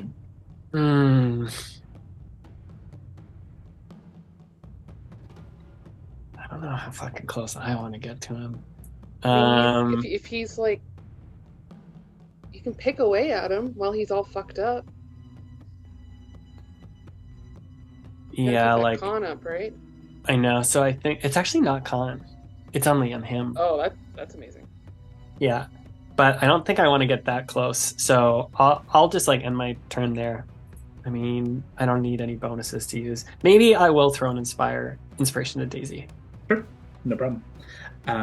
As you get low, firing your blasts off, what do you say to inspire your sister? I'll be like, work together, stay alive, just like when we were kids at school. She telepathically responds, "It's a little bit different, I'll be honest." And she takes her turn now. You watch as she like kind of stands up behind you as you're swooping down like in the crevasse of like the fissure, and you watch as she leaps from the back and like goes to like tumble down, draws her sword, and then teleports 30 feet over top of the fiend, and brings her blade down and makes 3 attacks. Oh, Jesus. Can't even rush to I the can't believe bathroom this is and the do first time we're seeing Daisy fight. She's so fucking cool. Actually, she's going to make, as she teleported first, she's going to make 1 telekinetic bolt attack, and then you come down with her 2 longsword attacks. So, telekinetic bolt first. Misses, unfortunately, which blows. 2 longsword attacks. Natural 20 and fuck yeah, Daisy! 23. So that definitely hits. We'll do the 20, natural 20 first. She plunges the blade down with 2 hands. Actually, she has to use... Yeah. No, one hand. One hand. but deals an additional 5d8 psychic damage.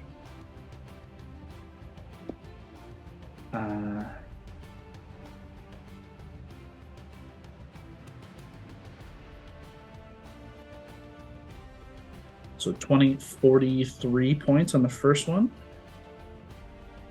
My pencil pen. There it is. 43 on the first one. And on the second,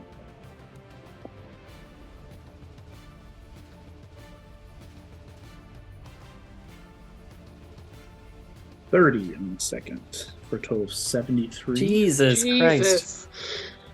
That God, will be I like. wish Mary was here to see that. She is I'll so be fucking very cool. impressed by this. Last time Val saw her like fencing was like as a teenager. He has never seen this side of her. She teleports above, fires like a similar Eldritch Blast kind of energy down towards the pit fiend, but as she just like in the air, just slams into its foot, like just at the ground. And then as she comes down, like stabs and brings the crit blade attack like down across like the collarbone. It catches at the collarbone. She kind of kicks off and swipes again as she kind of begins to like skirt around the pit fiend, who roars and like prepares for this. Like it's moving slow and monstrous as it is, this like 10 12 foot tall devil figure. That's Daisy's action. Bonus action, she's not going to move away. That's going to end her turn. Take us to the fiend's turn. At the end of its turn, it makes another intelligence save. At the end of its turn, yeah. At the end of its turn. Starts its turn. Okay, so. And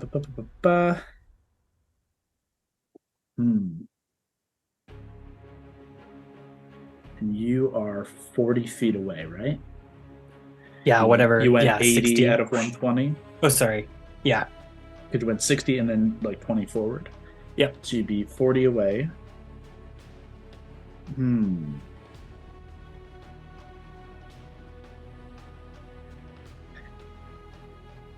That would be good against you, but Daisy just like dove in against it, and it's just a bloodthirsty beast, so it's going to make all 4 attack against her. Oh my god. First is the bite. That's Is a it 20. minus a d4 or minus a... D6, Rolls right? a d6 and subtracts the number rolled from all of its attack rolls. So that would be a 28. No matter what I roll, it hits. So first one hits. Claw attack would be a 19. The d6 matters here. The d6 saves it. The claw attack is taken away. The mace, he swings around heavily, just this wide arc, which would be a 24 to hit. Could miss with this. 24 be 21. Daisy will shield. Yes, girl. Bring her AC up as just this like haymaker. And she brings up a shield at the last second and just like this like golden light. But you watch as her feet like dig in as she has moved like 5 feet across by the heaviness of this mace. And he's going to swing the tail around the backside against her with the last attack, which is going to be a 29 no matter what I roll. I guess technically her AC is 23. Yeah, if I rolled a 6, it would still hit. It would hit 23. So, tail, bite, hit. Bite comes in for 21 points. 21. And she has to make a con save. Daisy's con save fails, but she has inspiration. She has inspo. What's your inspiration? D10. Well, let me check. It could even be higher. It might be a D12. now. Double check. D12. This matters. It's D12. You know I love a D12. Oof. So she has an 18, needs to beat a 21. And she rolls a 7. She does. Oh. So she is not poisoned. And her hit points are not fucked. So that's nice. My so God. she takes 21 from the bite, and then the tail attack swings around brutally for 21. Wow. She takes 42 points of damage. and uses her shield. That is, he's going to stay. No, he is going to fly away from her 60 feet. I guess he's going to come towards you, not the full 60. He'll come directly, like, in combat with you, leaving her range. She'll swipe. She gets her reaction. Oh, you're right. She doesn't. And he just flies away for free. She is hurt, but not mortally. Val will come back to you as the fiend like smashes your sister. You watch as she shields and then gets almost tripped up by the tail attack. Like, it takes her legs up from under her. She manages to keep her feet, but she's off put for a second, and in that moment he just kicks out the wings and you just watch this, he's bringing the mace up in two hands, just charging at you with a roaring, fire-breathing face. He's within 5 feet of you. What do you do? Roll your within 10 saving. feet of you. 10 feet of you. Sorry. But yes, intelligence save. Natural 7 does not succeed. Okay, that's important. That's important. Are any of us hearing anything at this point? In the hearing anything in terms of mental heads up, or in terms of a battle? Both, I guess. You would not be hearing anything in terms of battle. This has been 6 seconds. You heard the initial roar, but within the first round, I don't think it would be fair to say you hear anything. You're also a significant distance I know, away. I'm far away. And everyone else is surrounded by cacophony of war. So those guys at the front are no shot. You and Gord possibly could, but it would be hard to distinguish where it's coming from. I would say no in this moment, unless there's a telepathic reach out to you. Which we don't even know if it's working right now. Which you don't know is working. I don't even know that it's not potentially working. So. Nope. You're still waiting for a status update, Arthur. But Valentine, it is your turn. Pit Fiend 10 feet away from you. I'm going to cast Mass Suggestion. Okay. Does that only work on humanoids? Creature. It's a creature. Okay. That's what you want to do. What's the save, please? Wisdom 19. Okay. It has advantage on saving throws. Against magic. Has a significant wisdom bonus. You could have advantage anyway. But Why? isn't it if you're fighting it, you have Oh, yeah. advantage on it? Probably. I guess that is true. It's a charm effect. So it's a 22, Okay. but I haven't rolled the d6. I don't think it's on these things. Oh, it's not on saves Hey, let me just read it again. I think it's just ability checks, and attack rolls. attack rolls, and ability checks, as well as con save throws to maintain concentration. So no, it's okay. Unfortunately, the charm effect, because it is a charm effect, does not go through. Yeah, let me just check that, but I'm pretty sure. I mean, regardless, he rolled the save. Regardless of what it is, it's not an immunity to charm in this case. I will have just said, why don't you go fuck yourself? And then seeing if the magic doesn't work, I'm like, oh, fuck. I also forgot something. I'm sorry. At the start of your turn, as you're within 20 feet of him, I need you to make a wisdom save. Sure.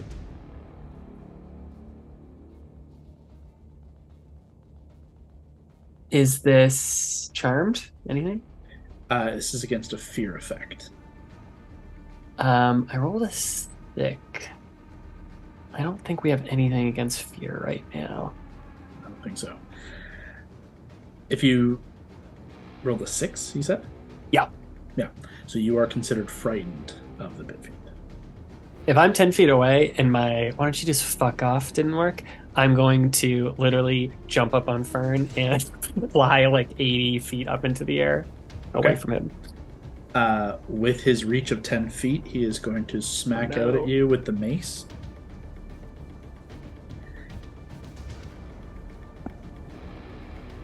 That's a 14 minus the d6, sorry, 24 minus Okay. the d6. It's big. To a 23, I'll cast shield. and that brings you to 25.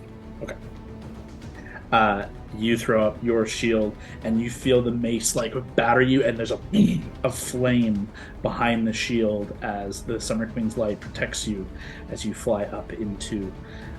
How high do you go? We'll go 80. We'll just You went 80? launch ourselves into the air. So you are now 90 feet from it.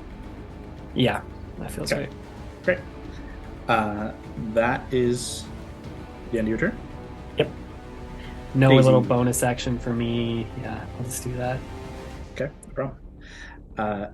Daisy takes her turn. He is now flying out over top of the fissure, but not so far that she couldn't get to him. But instead, she is just going to. She's going to send 3 telekinetic bolts. She's just going to use range at this point. Hold. Yeah, she's going to just move down and use 3 telekinetic bolts. That's a 17, 18, and a 19. That's great. It's great. So all that shit hits. That's a lot.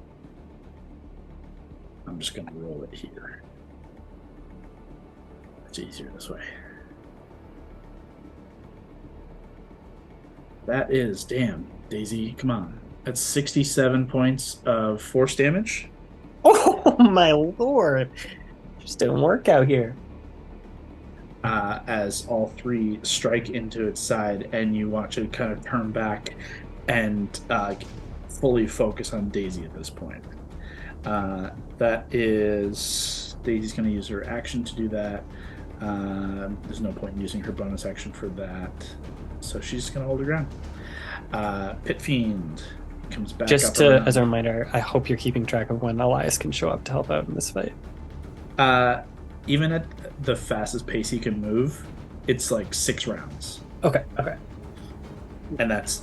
I haven't even rolled to see if he can make it yet. I assume this will be over before then. But who knows? The Pit Fiend turns back to Daisy, honestly. He can't catch you with his fly speed. Oh, but he could do that. That'd be fun.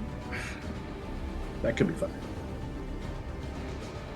I'm going to do an emphasis roll for myself. Fun! Because I have 2 choices here. Attack Daisy with the full breadth of Pit Fiend's weapons. Might. Or do something against you. It's almost like choosing which side to go against. So I think the more fun option is the 20 option against you. The probably smarter bloodthirsty thing is the 1 option against Daisy. So let's see. Come for me. Come here. A 12 and a 14. Yeah, come to me. Come to me. Closer to you. He is going to turn to you. And you are 90 feet away. The spell's range is 90 feet. And he just reaches up, and you watch around Fern. Chains begin to bind the wings as I need Fern to make a wisdom saving throw. Oh, Ferny boy. Poor little Fern. Fern, you're going to add 2 to this? Let's do it, buddy. D20. Roll it with D&D Beyond. 14 must be the save. It can't be higher than that. Unfortunately, it is a high DC, and Fern is paralyzed. The flight locks up as the chains wrap around, and the 2 of you plummet. Make a dexterity saving throw for me. You got it. As you both suffer. 17. 17 is enough to not fall into the fissure itself, as you're just going Jesus. straight up. Fern does not make that save as he's paralyzed, and is going to fall into the fissure and away out of sight. Yeah.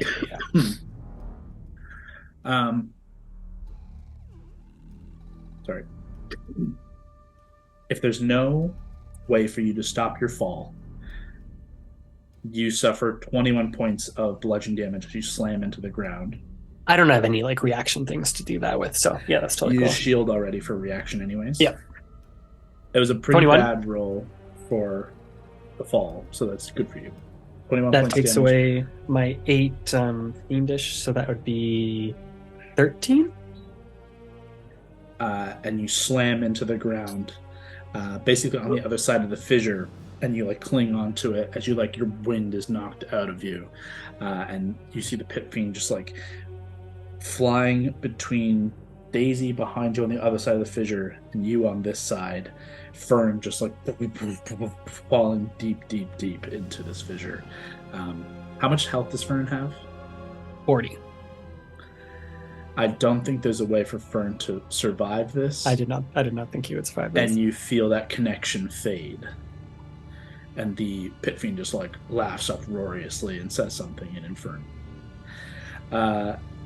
That is going to end the pit fiend's turn. I guess he would fly towards one of you. Oh, Allie's okay. He's going to fly towards you, as that was the roll of the die.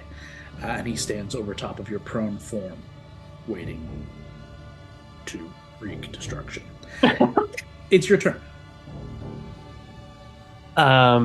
Staring up at him, I'll spend half my movement to like stand up and be like,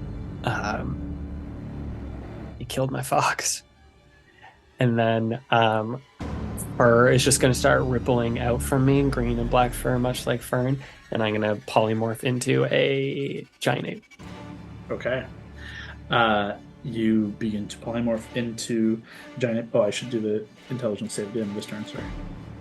A classic, a Val old-timey classic giant ape. We haven't had this shit in a while.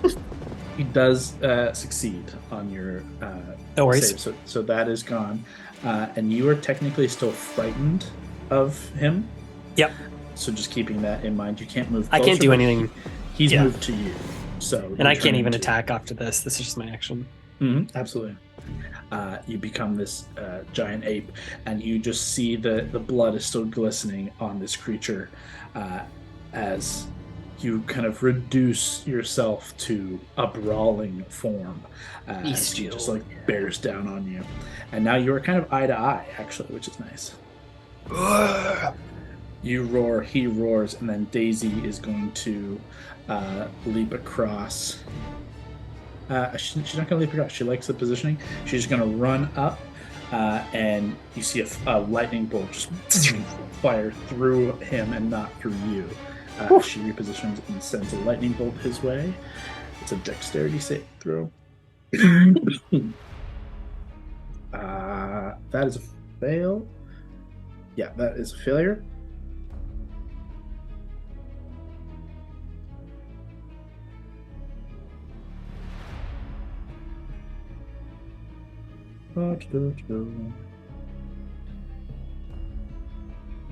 Uh, 30 points. Perfectly. Nice. Gives him. That brings him to that. You're starting to see some pretty significant wear and tear on this guy.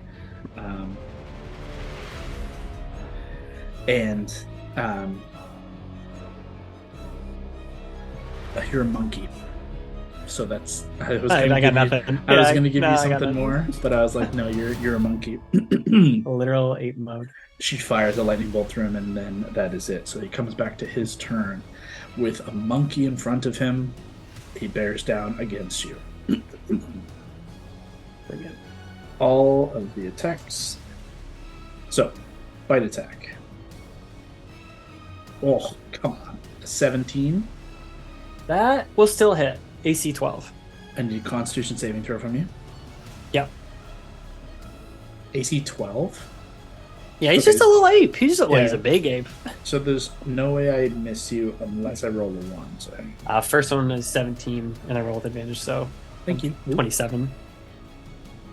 27 definitely succeeds. And that's all for the con save. He hits you with all 4 attacks. Okay. His bonus is more than your AC, so as long as I didn't roll a 1, he hits. So I'm going to just go through the damage here. You take 22 points of piercing damage. Okay. You succeed on the con save, so you don't take the further effect. You take another 17 points of slashing. Okay. With the mace that swings round, you take 15 points of bludgeoning and 21 points of fire. Can I do one thing? Should I make a con save for every one of these to stay in monkey form? You're right. I'm sorry. That's right. So let's start with the first Sorry, one. I was keeping track of that, and I realized I was only saving it to Kyle. So 22 was a con save for an effect, right? The first one will count as for a con save for the bite attack. Okay, so let me just roll a con save stuff. for. So it was 11 con save for the first one. Yeah. Okay, 18. So that's okay. Second one is a DC 10. They're DC 10s. Oh, DC 10s, right.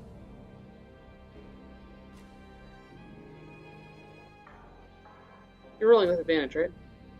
If I need it. So 23 for the next one. Just make 2 more. Okay.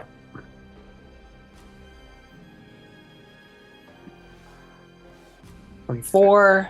Wait, hold on. Actually, this one, if you roll the 24 action hours, because it was 36 points of damage in that third attack, so you succeed that one. Okay, and then the last one is currently a 21, but I'll roll with advantage if you want it. And It's a DC 12, so you're good. Great. So you maintain concentration, but you sustain.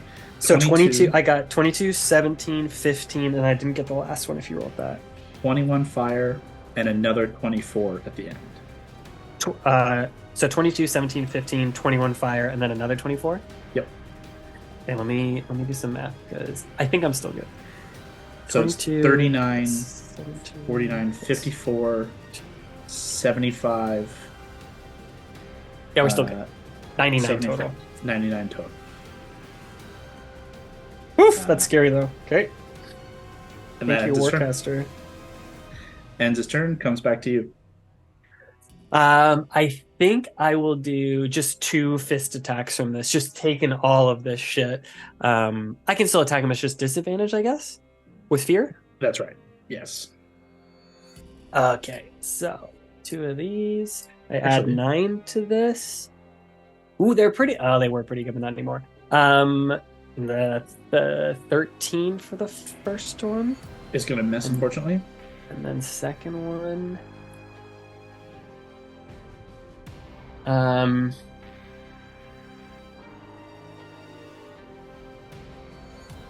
In place of an attack, I wonder if it's worth grappling him. Would that give Daisy advantage? Are strong as fuck. I guess I'm giving her advantage now because I'm fighting him, so I'll just roll the attack. Oh no, it's gonna be bad again. It's 4 and a 5, so I'm just trying to pan against this guy. Yep. You are striking. Like, he's not protecting himself, but he's like laughing as you're hitting. You know, you're hitting, but it's like Hulk fighting Thanos, and he's just letting him fucking take some shots, and he's like, nope. You know, I'm just screaming. Just screaming at him. That is all you can do on your turn. Yep. Daisy is going to teleport across. Wait, did she get that back? No, so she's going to have to leap across, which should be no problem Daisy. for her. God, Daisy. She has advantage. It's an acrobatics check for her. That is, natural 15, no problem. She leaps across.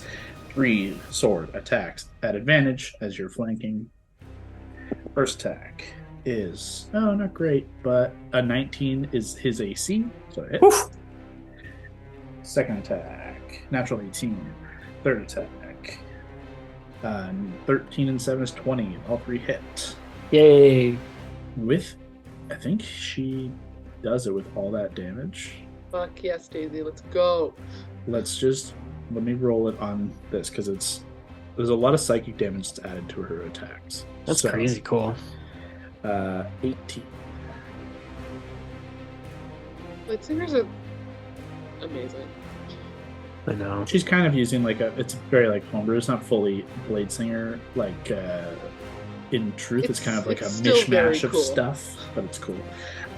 With 92 points of damage. Oh, my lord. Jesus.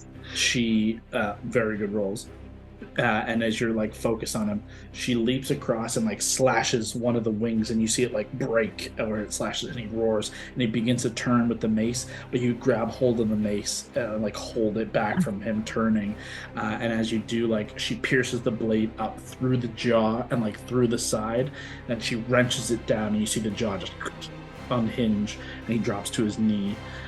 She like swishes the blade out with this like large, like harmonious, like ringing note, and with that you just throw him into the fissure and out of sight.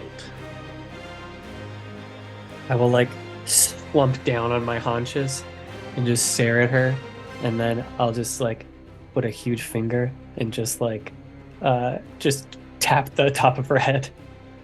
She kind of bats it away, just like wipes away the sweat and viscera. Oh, well, that was unexpected. I'll extend my little hand and then like leap us across like that little chasm thing back. Daisy calls out across the telepathic connection. But what one? Mm-hmm. So I'm going to determine who is where. Baldora, Daisy, Elisar, Malcolm, Arthur, Eli, Alexander, and then the 5 of you. So half of them are not a part of this. So I'm just going to have all of you roll a d20. If you're 10 or higher, it's still intact for you. 9 or lower, it's like a death save. Arthur is dead, and so is your telepathic connection. All right, D20, here it is. Oh, it's a 2 for me. It's gone for me. You are not connected telepathically. 2 for you as well. Your telepathic connection has faded. Gordo, Alana, and Hondo. 16 for me. You are still connected to those who are connected. Okay. 1 second. Kev, I thought you were either so stoic or so frozen, Kev. It's hard to tell. I think he was frozen. It keeps popping around. It's gone for Hondo. I rolled a 20. Sick.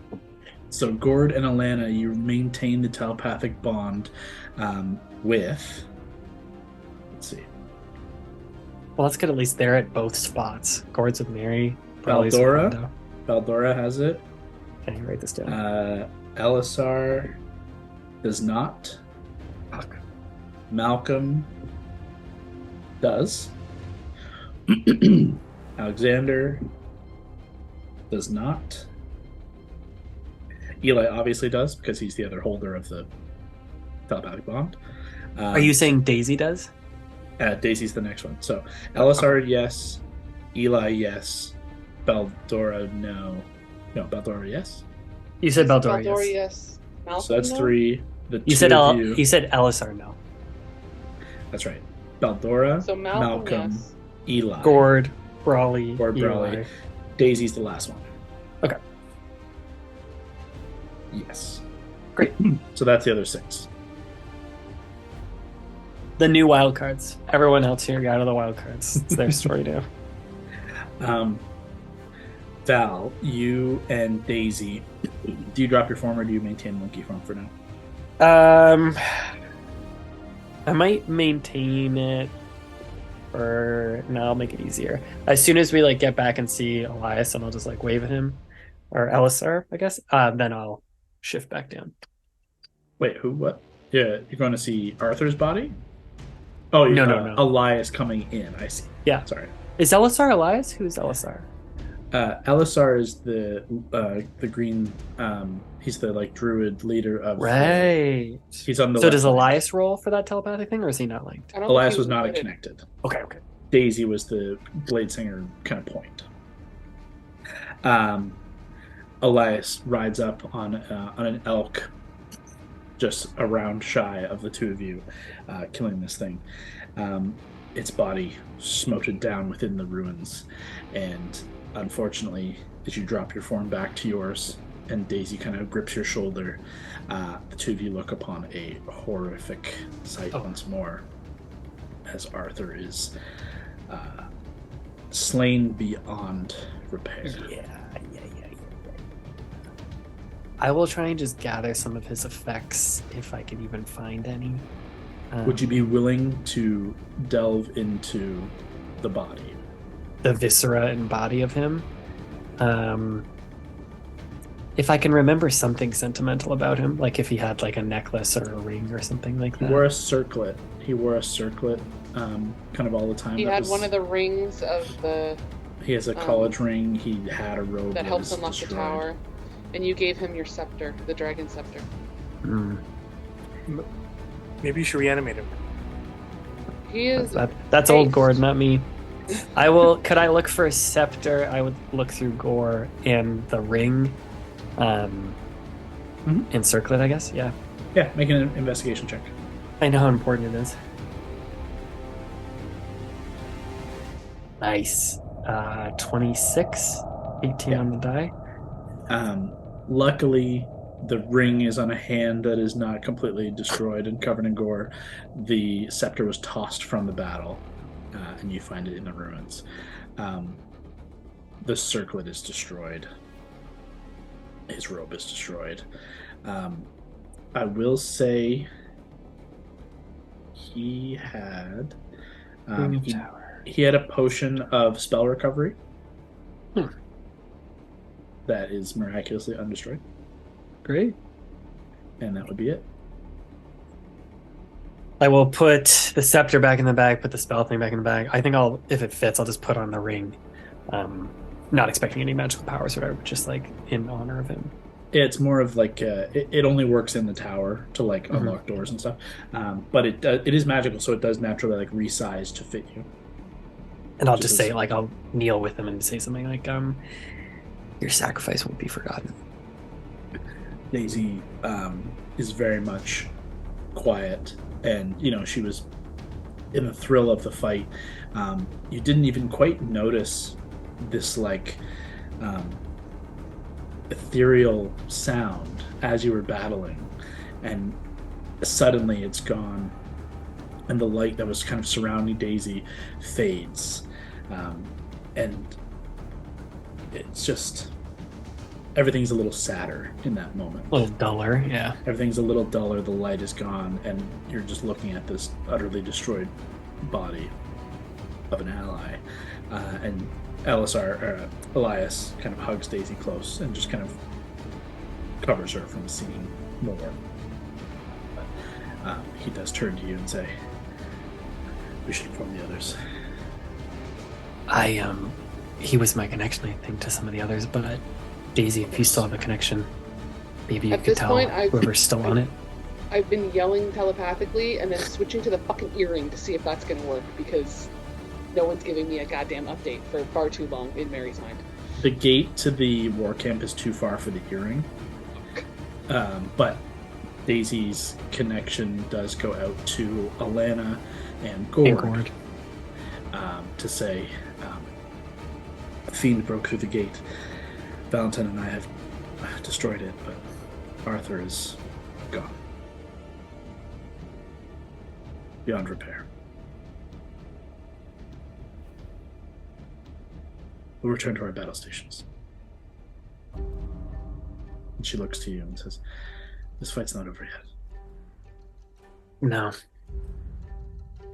Well, the way you fight, it might be soon. Jesus Christ. When did you learn to do that? It's been a crash course, but a good one. All right. Well, glad you guys weren't just like holding hands all the time. You're actually like doing something important. You were in the Veil. We can actually hold hands and fight at the same time. It's fun. Oh, neat. Well, if we live, I'd love to spar against one of you guys. Or perhaps find someone to hold hands with. Actually, to be honest, I'll hold hands with Brawley. If you want to spar Mary, I think that'd be pretty cool. She would love it. Let's survive to do so. Sounds good. She mounts up with Elias, and you realize that you do not have Fern to call. I mount up. My wings don't last that long. Check. Your wings are an hour. Yeah, that's too short. So I'm not gonna waste them here. I'll just start walking back with them. Like, Yeah, they won't be at full sprint or anything, so Yeah. it'd be easy enough for you to like trail behind to go back to the ridge. Yeah. That's where they're going to head. So. Yeah. As you begin to run behind, time passes, and I'd like another D8 roll from you, somebody. I wonder if I should. Yeah, is anyone moving after this? I guess I should stay with them because that's close enough to the ruins. I should also point out, Mary, still you haven't heard anything. Gord, do you relay the message translated to you telepathically? That your friends are not dead.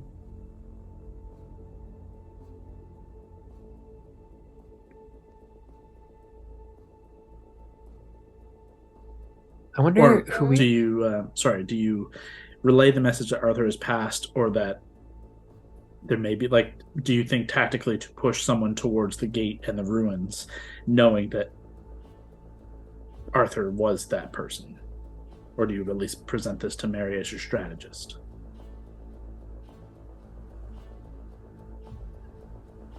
Rock, are you in this? Did you BRB by accident? Oh, did I miss that? I don't know. Checking. Sorry, I was letting Rusty out to pee. It's okay. I can hear all of this over the air. What do you need me to do?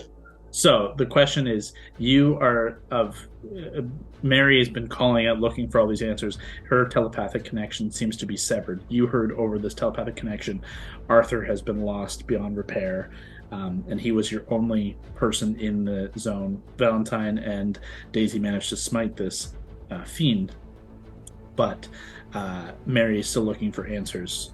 Do you relay the message to Mary to then try and re-strategize? Or do you call out across the telepathic channels to do anything else? While you I'll let Mary know for sure. Okay. Mary, you are relayed the information and realize that yes, indeed, at least you are severed from the telepathic connection. Fuck me. Okay, Gord, I'm going to be telling you a lot of shit that you're going to be telling other people, okay? Just play telephone. Yep. Deal. Excuse me. I am going to suggest for Eli to move the city above the ruins so it's more centralized. I like it. Okay. And so he has a central view of everything. And I'm going to get updates on what's happening in the front to see if we could potentially pull some resources from there if we've made enough of an impact. Alana can instantly respond via the telepathic bond There's a lot more swearing, but I imagine Gord's not passing that part along. I think it would be fair to say, Alana, you could say that you guys have reclaimed territory and the front is held firm.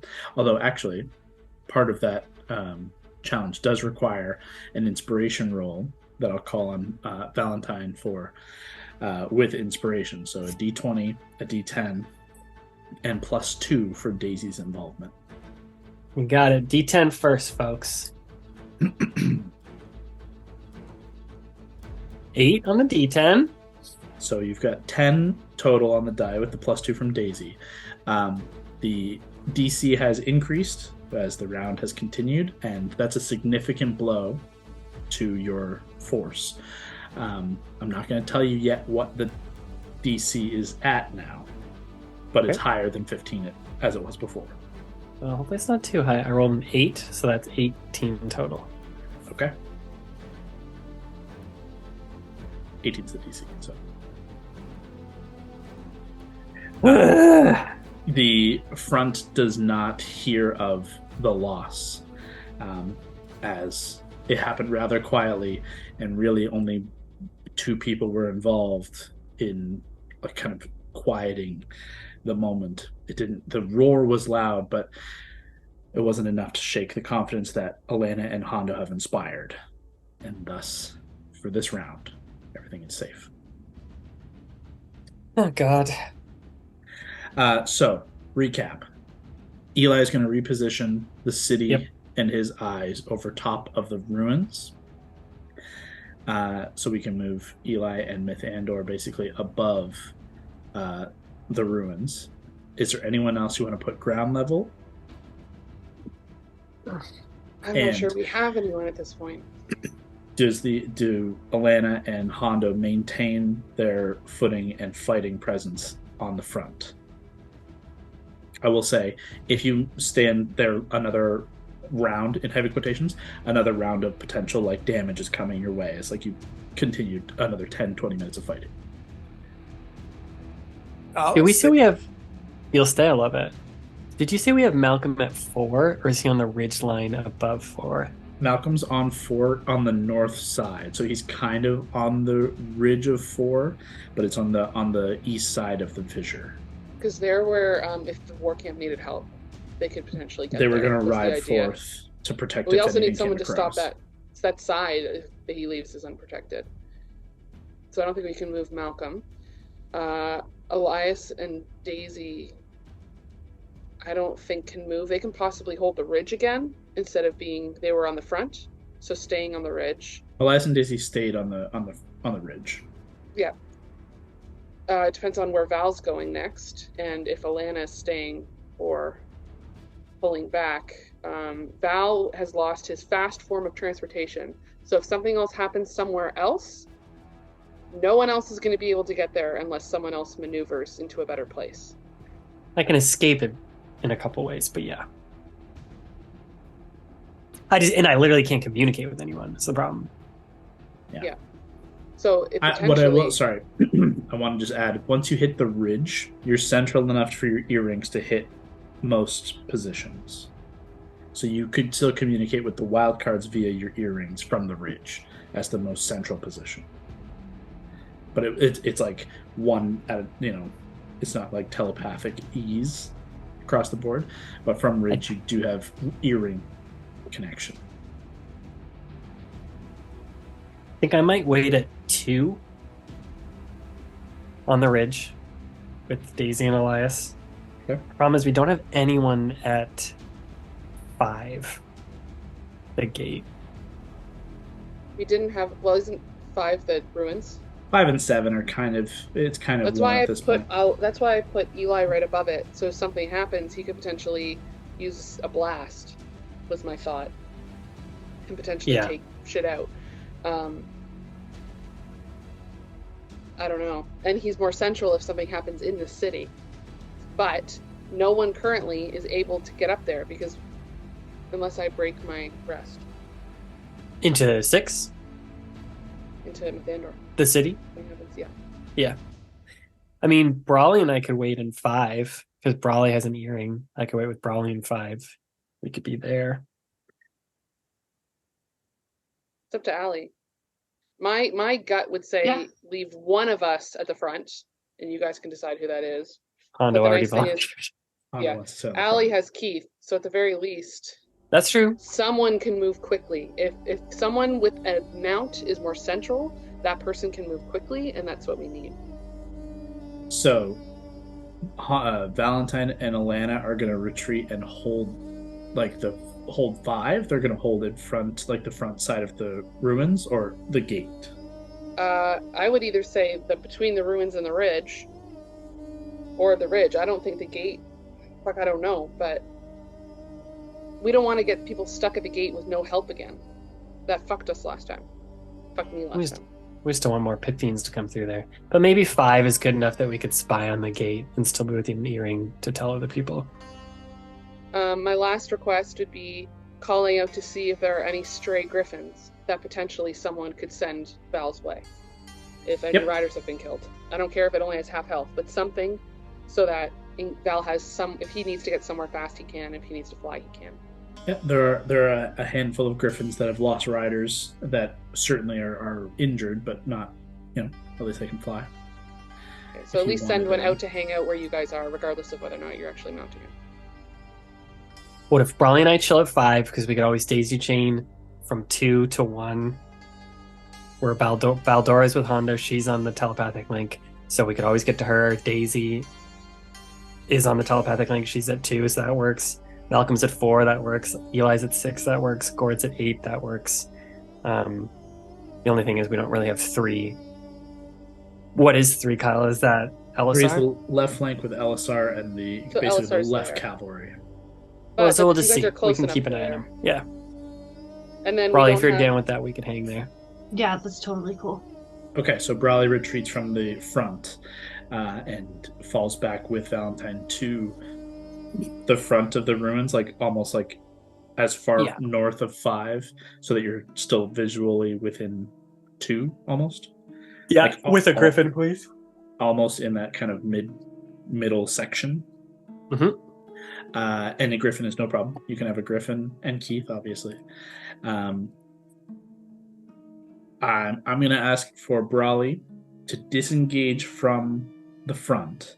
It takes a bit of time, but what I want is just a straight dexterity saving throw for you Okay. and for Keith. Okay.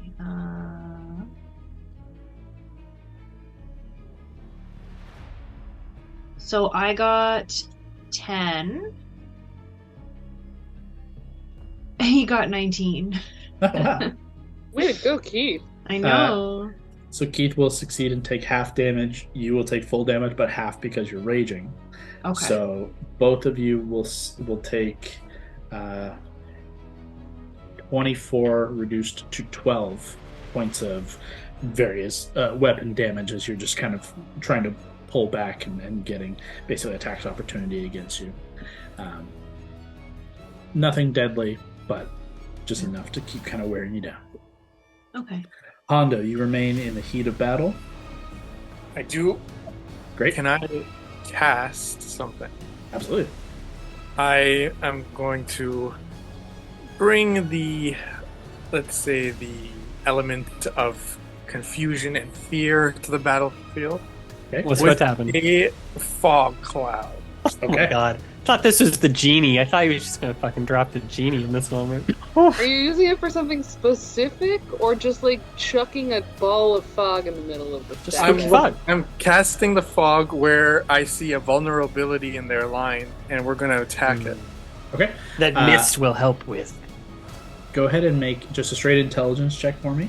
D20 plus your intelligence modifier to see if you can find something that's actually crucial, or just a cool spot. 4 Okay. roll. What is the check? I'm like, It's just like your intelligence modifier. oh, intelligence modifier. That's plus 2. Okay, it's just basically like, could you find a really unique, like, helpful spot?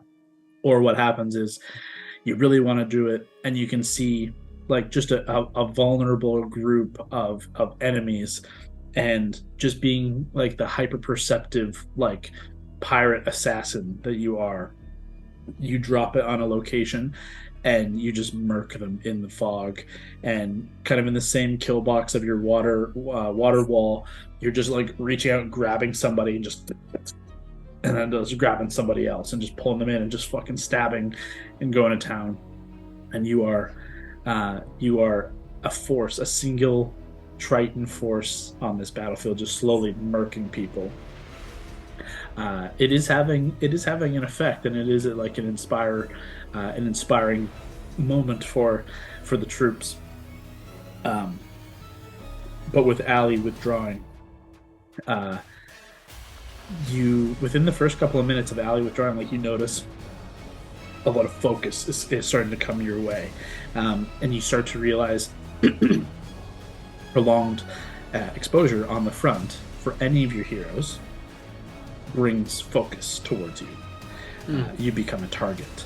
Now, that's not a problem, and you're used to that, but it is just something to be cognizant of as time goes on. It's only been a half hour yet. You've still got fight left in you, and they have yet to really pull anything big to come your way. There's been some infernal war machines, but you've been positioning yourselves inside the ranks of like their men. They would lose too many soldiers to take you out with a big machine like that.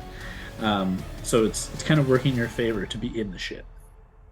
Putting himself in harm's way is the Hondo way. Is there anything else you want to try while you're in the midst? Or just keep going to town? No, let's keep going to town. Beautiful. I would like another D8 roll. Kev, while I'm talking to you, let's get it from you, please. Come on, Hondo. All right. D8. A 1. A 1. I don't think we've had a 1 yet. No. I don't know who the one is. One's where Hondo is. He's calling it Oh, to him. perfect. Okay. We had 2 ones, didn't we? No, we had 2 in that other weird space. It was like the work camp. No, you had it in the war camp. Okay, 1 second. We've had all the 5s. Yeah. Okay, perfect. Hondo, we come back to you. As I just said, you've made yourself a bit of a target. And though they can't get anything big towards you, none of the war machines have made their way towards you. As you're in the midst, like your fog cloud fades after the minute of its time. Your presence is obvious and known. You're loud, you're boisterous, and you're surrounded by dead bodies. That you keep stabbing and throwing into the crowd. You see a shift in the crowd. Go ahead and make a perception check for me. Okay.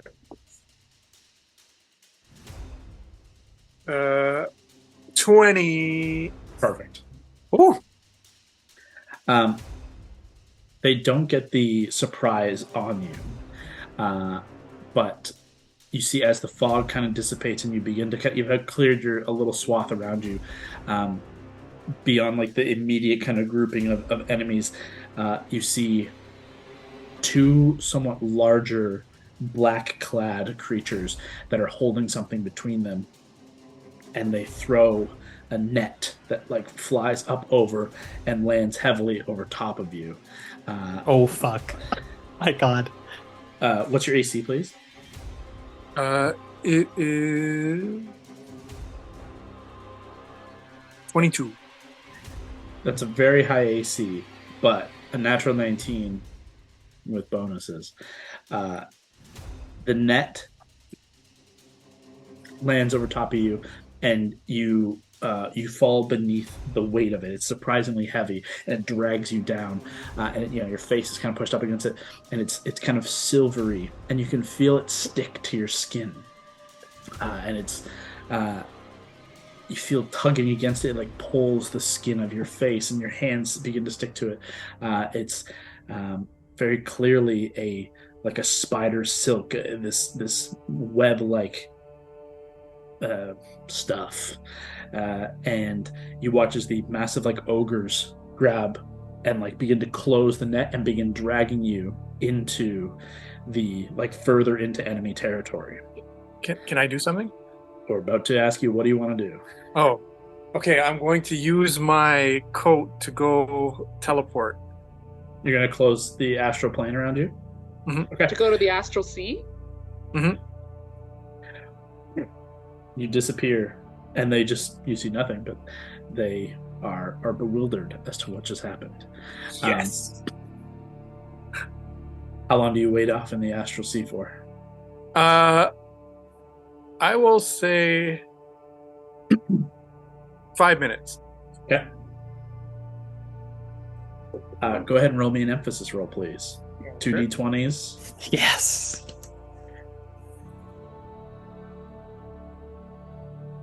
Ooh, yeah. Yeah, okay. 18. What a fucking roll. 18 and a 20. Jesus Christ. The emphasis in this moment is that nothing bad happens to you. It's just pretty. It's very nice. And you can just Nice see moment. the beauty of the stars. And you're like, yeah, I fucking got them. Suck it. You're just remembering Trying to get the one over war. on me? In 5 minutes, is there anything you want to do? Do you want to heal up? Do you want to prep Ew. anything? Yeah, I'll heal up. You have the time to do whatever you want. Okay. Well, not a short rest, right? No, it would be like you could cast spells, take potions, or anything like that if you wanted to. Let me Meanwhile, all the cast... wild cards are like, what the fuck happened to Hondo? You guys have no He's idea. probably dead. He's the He's only probably one dead. on the front by himself. Like he's in the Baldor is shit. there. She's not right beside him, though. Okay, I cast She's a in the second level, vicinity. a second level cure wounds, 2d8 plus nice. 3. Total 9 Okay. plus Plus 3? 3, 12. You heal for 12. You don't hear this, Hondo. As you're in the Astral Sea for a couple minutes. Alana and... No, you guys aren't on the ridge anymore. There's nobody to see this. Baldora could maybe radio us. She could tell us about it, but... Well, Baldora's not connected. She is, yep. Baldora is Yeah, connected. Baldora is. Yep. So Alana does hear this because she is connected to the telepathic pod. Baldora begins to scream dwarven expletives and telepathically say she's been caught in a net. They're dragging her behind enemy lines. We gotta go. Probably without thinking, I'm sure we just go. Yeah. Oh yeah. I bolt. Are you on Keith or are you going to take on the flying griffin? Would Griffin get there faster? The griffin could get there over top instead of barreling through on the ground. It's whatever you would do, probably. What did I do with Keith though? He could just keep charging, like, to meet us. I don't know. Or you could tell him to hold as stay. well. Yeah, true. I could be like, okay, meet us there. Yeah. Okay. In that case, I would take the griffin Okay. and go. You guys Keith meet us. mount up on the same griffin. You only have the one, so the two of you mount up. Yeah. And Keith just charges forward.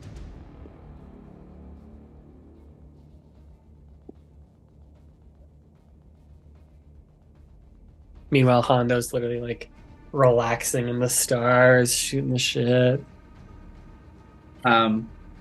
You hear more and more expletives from Baldora as in the net she's being dragged behind and getting some shots against her as she's prone and prostrate before the enemy. You guys fly over from 5 to 1. It's a long way. You can either make investigation or perception, both of you, or one of you with advantage. Your choice. I'm good at perception. Want me to do with advantage? Yeah, I'm terrible at it. Okay. That was the first one. Come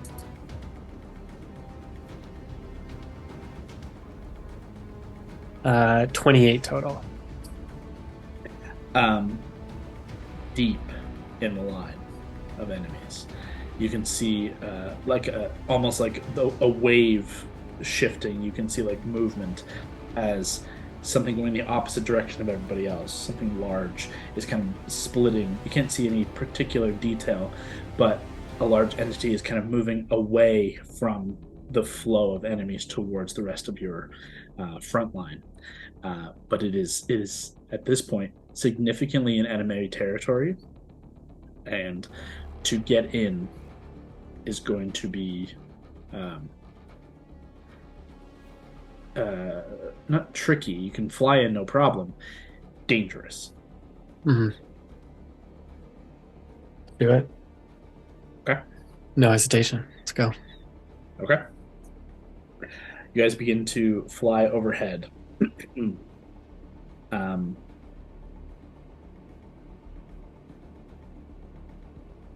At disadvantage for range, the deeper and deeper you get, once you pass the kind of line of your friendly soldiers, arrows begin to target your griffin. All right. I need my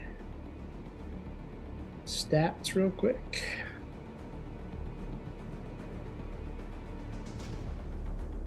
Your griffin is a little injured, so it's not at full health, but it's not hurting terribly. It's got 40 health. Yeah, Allie has Dimension Door book. Question in the chat. disadvantage. Where are my guys at? Where my dog's at? Where are we at? Yeah. Disadvantage for range, but they do have, crossbows have like at disadvantage 300 plus feet, so like it's within the realm of possibility. Here we go. We're gonna do 4 shots as you fly over. The first one is a 15. I assume that hits. Probably, yeah. AC 12. Yeah. Takes 7 points of piercing damage. How much health do you want for this little griff? He has 40. Okay. Second one definitely hits. That's another 9 points of piercing. Okay. That's 16. Third one is 13, so just hits. It's another 9 points of piercing.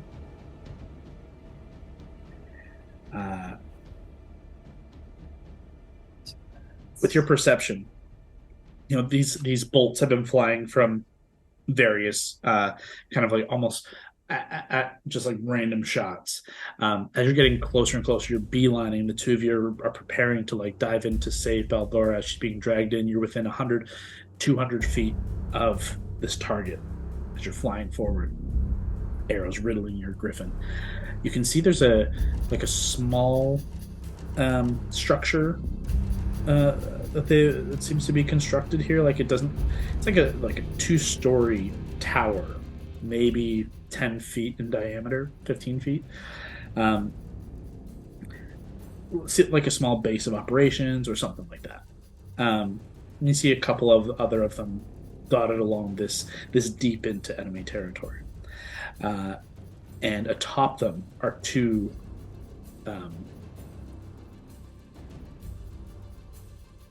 archers with crossbows that look a little bit more trained. You recognize the signs of like Zentarum, Eldrazi, like outfit and garb. This last shot is going to be a poison-tipped bolt. Oh, shit. Hits. Go ahead and make a con save. D20 plus 3. 2. 2? A little Okay. griff, yeah. Yeah, okay. Griffin has 10 piercing damage. And that's a lot of ones. It's good.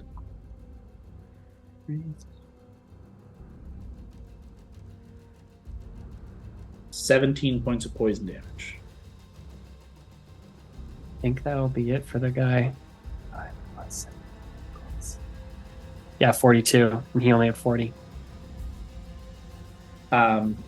This final bolt, as you see this kind of like tower, this watchtower of... You're getting into like the upper level territory of the enemy, the deeper you've come in here. And Baldora is being dragged through the muck and blood and is about to kind of be like tossed towards, whatever serves as the leadership in this section. Possibly Egoth, possibly another lieutenant. You don't know, but it seems like you're leading up to this moment. Your griffin begins to fall, and you with it. What do you two do? I would grab... I can say one thing. I'll grab Raleigh around the waist. Maybe just like try and twist and kick my wings out, like as I see that last archer taking his shot. Okay. The griffin careens out from beneath you and just falls into the crowd. Make a strength check for me. You got it. I mean, no offense to Brawley, but she is a little heavier than I think Valentine is typically capable of holding. Oh my god, can I use... It was only a 5 on the strength check, but can I use this on checks? It's an ability check, so it's your peerless skill. I'm using it. Let's do it. And that's D12.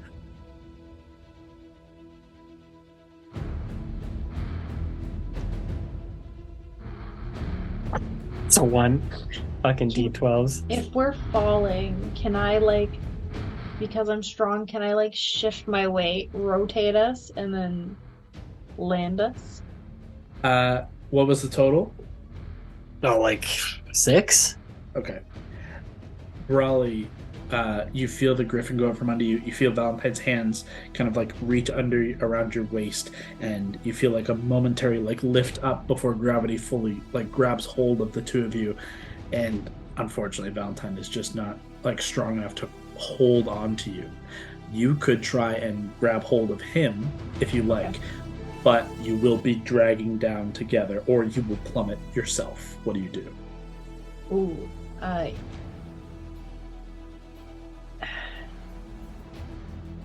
yeah, I'll do it the safest way possible, I guess. Wait, how do you? Can't you become lightning or something? What's your Don't you have a fly speed at some point? What is that? You have the storm avatar feature of your belt. Oh. And does that mean she can fly? I think you become a living storm. I guess I could do that. I was gonna save it though, because I only get it once a day. It's a once. This is your sister, though. This is your sister. True. Okay. Bamf Avatar. Okay, you begin to plummet, and you get to almost striking into the ground, and because you fall so fast, in those last moments that where that rage normally would pick up, and you would just plummet and just take the hit out of pure ferocity, you strike down like a lightning bolt and split the ground and just and 5 feet from the ground are just enveloped in pure storm lightning energy. Your skin and your armor and your whole body becomes almost partially see-through ethereal as just pure storm, and the crowd around you is scattered. The ogres that are dragging Baldora are stunned. Immediately you can look and see, both of you can see Baldora is very bloodied within the net, and is trying to literally pull it apart as soon as there's a break, as soon as you arrive, but it's particularly strong and is not easy to tear, but she just hoots and hollers as soon as you show up, fist pumping out of the net, y'all are fucked now. She still can't get out, but the two of you are there. What do you do? I'm just reading all this shit that Brawley has. You have immunity to thunder and lightning. Once per turn as an action, you can throw a bolt of lightning in place of one of your attacks. Target makes a DC 13 or else and takes 3d8 lightning. So she can't fly? Did I make up in my head that she can fly? I thought she could, but maybe not. I could at least land cool, superhero landing cool. Yeah, absolutely. Super dope landing.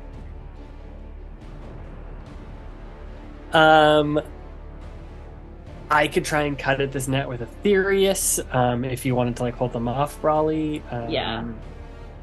Why don't we do that? if you're from on the edge, Val, if she's a literal storm and can barrel through and get to Baldora, you can just hold her back with Eldritch Blast from a distance and wait for them to be able to get out.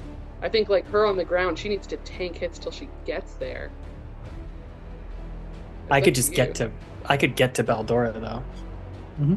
Technically, you guys are both taking actions for this round to get your wings out, and for the storm avatar, so they do get a chance to the archers were ready, waiting for you on top of this tower.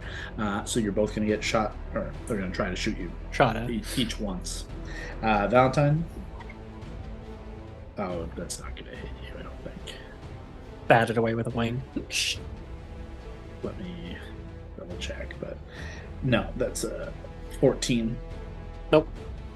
And against Brawley, that is a 20.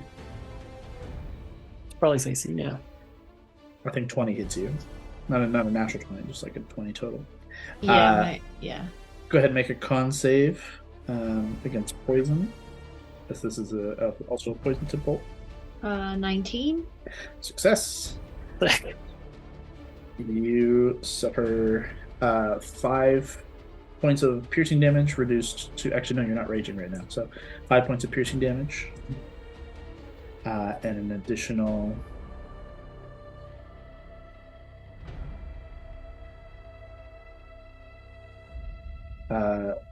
22 reduced to 11 points of poison damage.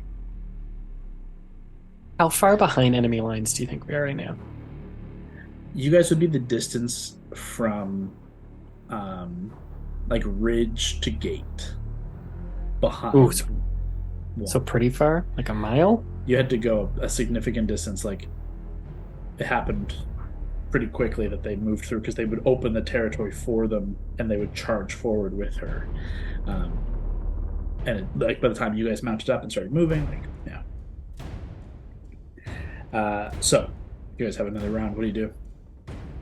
I think I'll go and try and free her from this net, whether that involves using Aetherius or like giving her the help action, whatever probably makes the most sense to try and get her out. Make a... you can either choose to make a history or arcana check, your choice. I'll do arcana.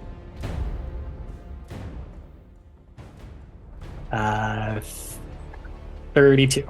Yeah, absolutely. You're looking at the spider silk of this net, and you very quickly are like, okay, Underdark, like this is clearly where this is from. It's and as you grab a hold of it, it's kind of sticky, which makes it like difficult to work with. But it's like iron, like it is thick and it is strong. It's just very flexible, and it obviously is dope, but it clearly can't be like bludgeoned or pierced. It has to be cut through, so only slashing weapons are going to deal anything damage to this. In theory, you could burn it as well. Fire will deal damage to this, but you obviously risk anybody inside getting hurt. But it is then can I cut with Aetherius? As long as it deals slashing damage, you're good. Yep. Let me just double check that, but yeah, it's a long sword, so I assume so. Yeah, slashing. Yep. I will also say, given the what you learn about the tensile strength of it, as a damage threshold. So under a certain level of damage, it doesn't count. Like you have to hit a certain DC to deal damage to it. Sure. Okay. So, go ahead and roll damage because you're gonna hit it. That's not a problem. But it's how much. Oh, just roll damage. Okay. Could I use two hands on this? Absolutely. Okay, then I'll make it a 1d10 plus 8. So 11 damage. You two hands and you try and like carve up, and you're just trying to like carve, and it's not cutting through. Fuck. Threshold is higher. Okay. I only have one attack per turn, so then as a bonus, I'll just try and heal her. Okay.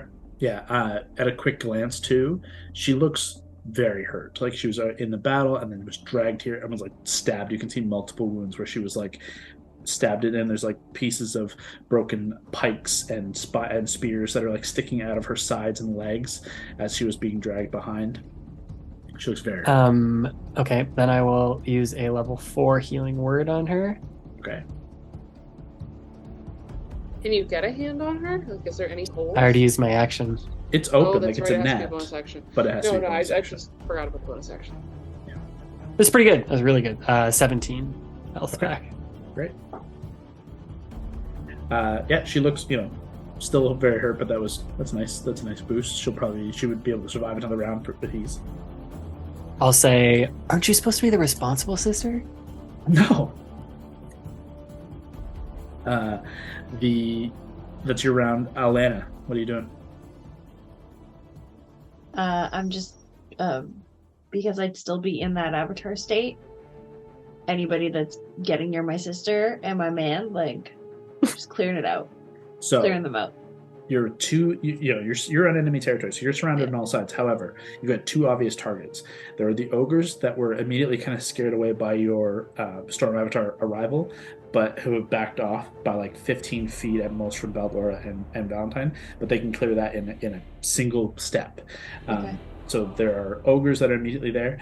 On the tower, there are two archers also who are like loading crossbow bolts again and coming down to shoot at both of you. Those would be your main targets. Am I able to shoot at them? You can hit either of them you can either throw your axe or throw your hammer at both of them with ease, or lightning bolt them, or anything, or fly or get to them with ease. Like, no problem. Okay, I'll throw my hammer at them. Which one? The guys that are shooting at us. You got it. Go ahead and make your 2 attacks. So if you want, Allie, you can use one of these attacks to lightning bolt and one of the attacks to throw the hammer. Good. Because it's just the lightning takes place of one of the attacks. Mm-hmm. Okay.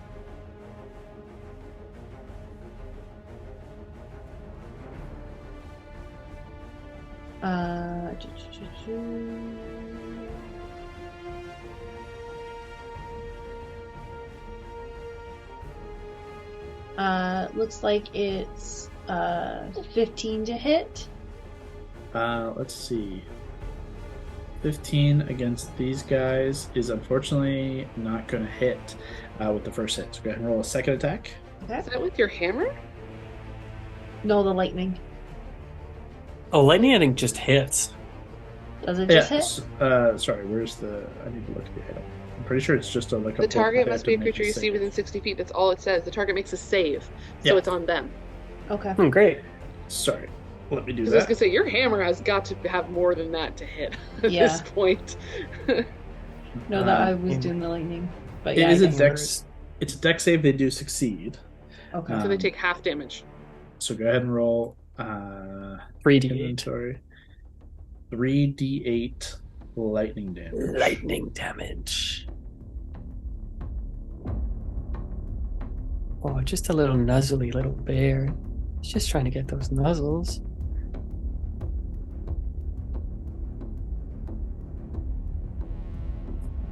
That's better, 23. Oof. Okay. Nice. That was a big hit against one of them. If you hit the other one, if you hit this one again, it's probably going down. Okay. You have another Go on. attack. Do you want So to use you the need to bolt use again, or do you want to six. use your hammer? You can do You can only use lightning the or bolt throw once. your... no, I you did can- hammer, yeah. Sick. Okay. What did you Uh, say it was? 26? 26, yeah. Nice. Definitely hits. Go ahead and roll damage. Okay. Bye-bye. And it's thrown, so you get the additional thrown attack damage. 21. Nice. You hit them with lightning, and you watch them like shift out of the way ever so slightly, and then as they kind of dodge and look back, the hammer and they go flying off the top of the tower, and the hammer returns to you with a thunderous crack. Coming back to Valentine, Baldora's trying to pull, but she doesn't have any cutting weapons. She only has a hammer, and it's not doing anything here. So she's no help to you other than just trying to open and hold the rope for you to, the silk for you to cut. I will also say the ogres are bearing down on you, but you act first. How close is Brawley to us? As close as you guys want to be, in my head, within 30 feet. So I'll just be like, this is stupid. And I'll sheath my sword and put my hand and grab Baldora's hand, and I'm just going to Dimension Doris out of this, if that works. Of course it works. Where do you go to? Right next to Brawley. You pull Baldora through this teleporting doorway. The three of you arrive, or three of you kind of stand around one another. Baldora beaten and bruised, but still ready for a fight. Alana just surrounded in full lightning, and the plume of rose petals that surrounds the three of you with your dimension door. That's your action. I will use a. I will.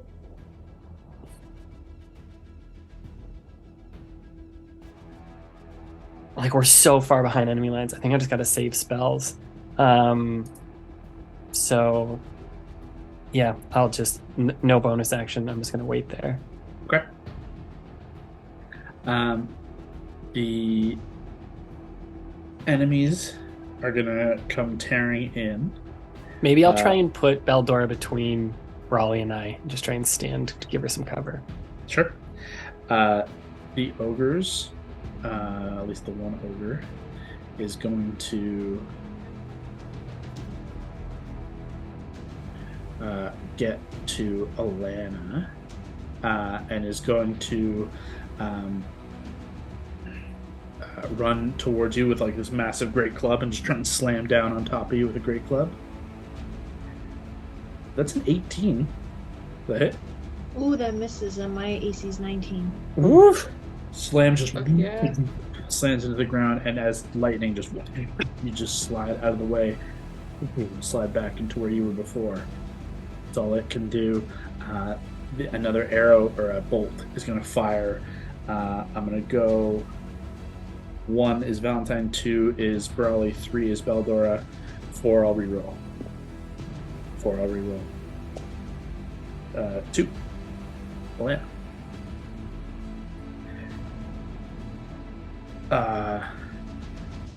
That's an 8. That's a 16. That's gonna miss.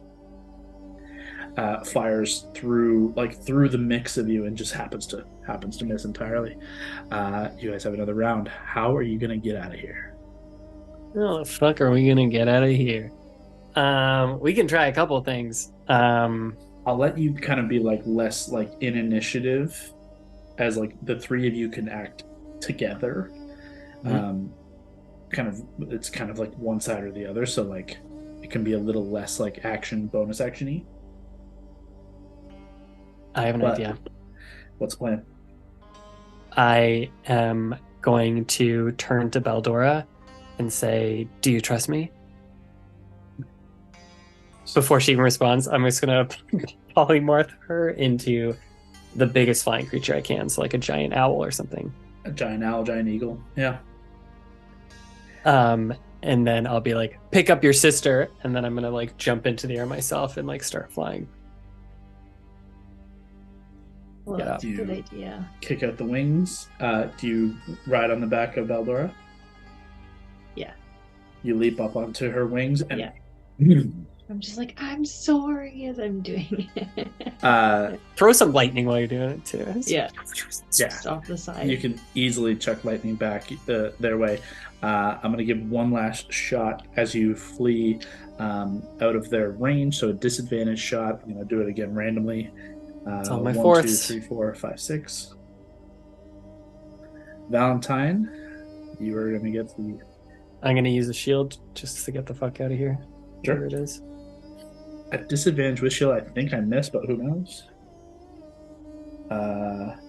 Actually, pretty good, but 22. Great. Okay, 25 is mine. You needed the shield up. The arrow falls into the crowd, and you climb high into the sky to try and evade the far back line. As Hondo, you reappear in the midst of this war. Do you go back to just fucking shit up, or do you reposition? I'm going to... I think I might reposition this time. Okay. I will... Sorry, you keep going. No, you go ahead. You go ahead. I was going to say, I'll turn to Baldora the owl, and I'll be like, Did Hondo die? Screech twice if you saw him die. She just shakes her head. It's in 1,000 degrees, and it's very uncertain. All right. I'll just be peering down to see if I can see another net for him or something. But yeah. At this, especially to be at the height you're at, you're into darkness and cloud cover. Already clouds. Yeah. Yeah. You're just trying to clear the enemy line to get to the other side. So, Hondo, do you want to maintain hold of the line, or do you want to try and reposition, or what do you want to try and do? I want to reposition. Yeah, sorry, go ahead. I'm just going to say, in terms of timing, we're coming up on the hour mark of your allies' short rest. We're into the last stretch. This kind of battle, getting Baldora back, you technically would have popped back in in the midst of all of this, because it would have been more than 5 minutes for them, and you were just 5 minutes in the actual seeing back, but you wouldn't have any idea of where Baldora went, or that these guys had flown off, so it didn't make sense to involve you. So in this midst, as you would see with your passives, you would see them flying through the clouds overhead, and have an idea that the time is wearing on. Do you want to reposition, or what do you do? Should I follow them? I'm wondering. What I would say is... you could radio us now. Our hearing would work now. You should be able to be within earring range, and you would obviously see Valentine. Like Valentine's clearly flying, you would see him. You wouldn't necessarily see Brawley on top of the eagle. She you also would looks see like Valentine. a ball of lightning right now, and it's Yeah. really cool. Yeah. I'll message Valentine. Be like, do you need support? Oh my god, you're alive? Are Amazing. you kidding me? I've been kicking ass. What the hell have you been doing? Just saving saving lives? Right. No, we'll come to you. Like, we're gonna fall back. Baldora got her ass kicked here. We're gonna, I think, go to. You hear a loud Elias. screech in your ear. She's fine. She's fine. She got a little hurt. We're The gonna screech go is to, I a think, little less loud. we're gonna go to 2 where Elias and my sister are. Maybe heal up there. Do you want to fall back? How are you looking? Are you hurt? Oh, Did you hear that, sweet boy? I heard We're nothing. It froze. We're gonna fall back to Daisy and Elias. Okay. If you're a little hurt, you could come there too. I'll come there, and I'll say, "Walk the line." To your own men. I will ask for a dexterity save from you, Hondo. Okay. Basically, to disengage. You actually can disengage, so if you succeed, you will take no damage, and you will certainly succeed. But let's see if you roll 1. I rolled 15. Very good. Not a 1. With your bonuses, your evasion, and your nimbleness, you were able to withdraw yourself from the fighting. But on your way out, this is going to determine. I'm going to ask for 2 morale rolls. One from the Alana Valentine saving of Baldora as they see you guys come back over the encampment.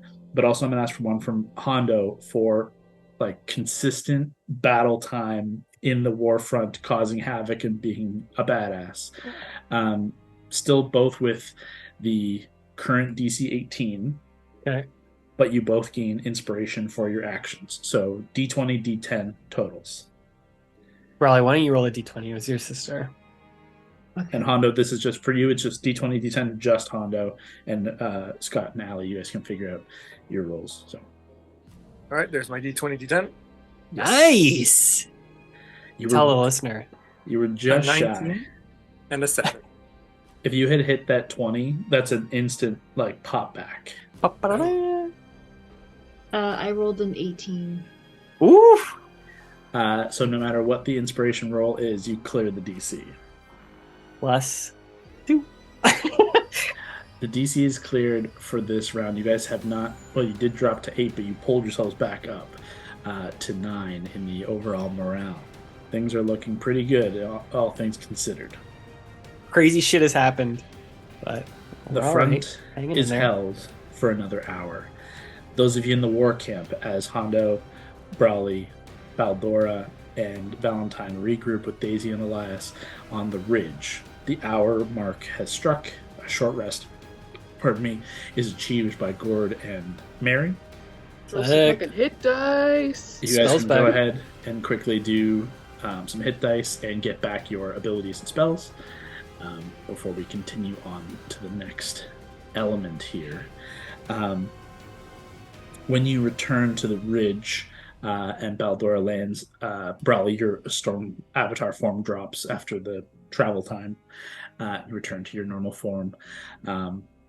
Baldora begins to peck at Val. What? Fine. I'll change her back. He returns.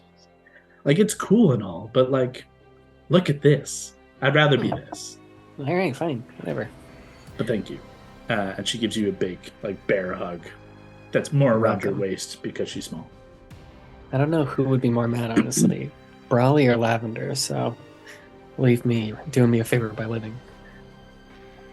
I don't envy that storm on that day. And she comes over to you, Alana. Big bear hug to you as well. Pardon me. Oh, She so- coughs with emotion. It's really catching We her up. hugged too hard. Yeah, the hug is just too much. She like grabs a pint of ale from somewhere and just like knocks it back. I think I got a spear in the lung. God. That sucked. But thank you. I can always count on you guys to pull me out. That didn't look good for a time. The net was real gross. I touched it and I did not like it. That's those Underdark folk for you. It's tricky business. Mary and Gord, are you guys all set? I am going to use the bathroom. I'll Rolling let my you guys do that. dice, but I'm rolling I'm good. fucking excellent. I've rolled so many 8s and 9s. It is crazy. Good. I'm gonna roll a 6. Last question for the war camp chums. In the hour, I guess in the latter half hour where we didn't really come back to you guys in the midst of all this, was there anything more that you wanted to accomplish, cast, or prepare? Conversations you wanted to possibly have, or anything you want to do in that kind of the midst of time when you're just waiting? And if not, that's totally fine. Just a question. Rock, do you have anything?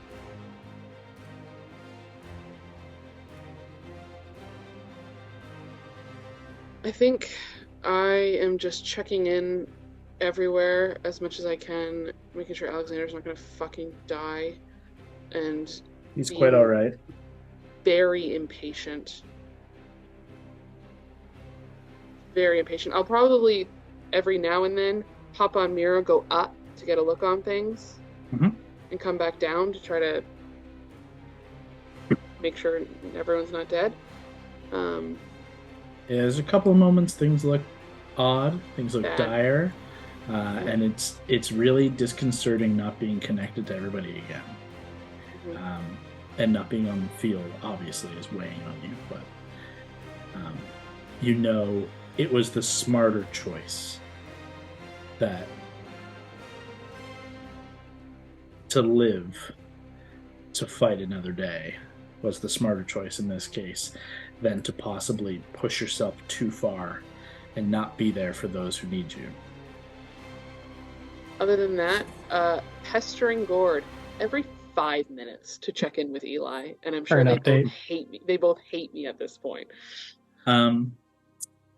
That's a fair question. Let's see if Eli sees anything in his ivory tower. Come on, Eli. I guess yeah. If he's up there, anything he sees, I'll just through him daisy chain any more orders if anyone needs to like move. Not in a way that's probably going to impact anything. Little strategic moves here and there.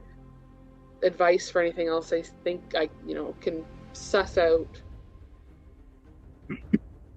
for the main forces.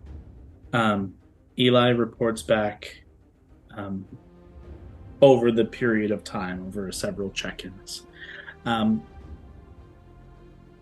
front seems to be holding quite strongly with the actions of Master Blue and, of course, of the Redmanes. They are holding line quite strongly, even from a distance. It is quite a swath of devastation by their hand, so that's good for us, I suppose. The check-ins shift after the falling of Arthur to a far less kind of like to a more matter of fact. The fiend has been destroyed, and then it's just like Master Valentine has and Lady Elena have shifted to the ridge, then goes through that. They've taken off into the enemy territory. I've lost sight of them. I can't tell more. And then doesn't seem to see anything in the in the gate or ruins location. But he does note not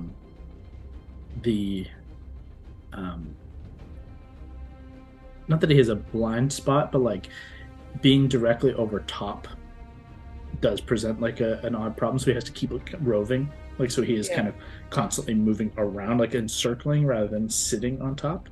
Not that that necessarily makes a difference, but like just for, I don't know, it's something he notes that he has to keep the city moving. And in one of these moments when he's checking in, he notes that the redirection of the power of the various like inner workings of the city is leading to a choice, to which Mary and Gord, you have to choose here and now.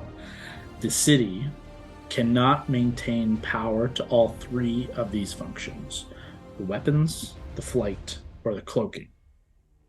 At this stage, given the redirection of power and the kind of bastardization of it, the kind of jankiness at which they did it at such a rapid pace, it's not sustainable. And there's only him up there, so he can't really reroute and do anything without losing control. So either power has to be disconnected from the weapons, power has to be disconnected from the flight, which would basically dive bomb the city. Oh, jeez.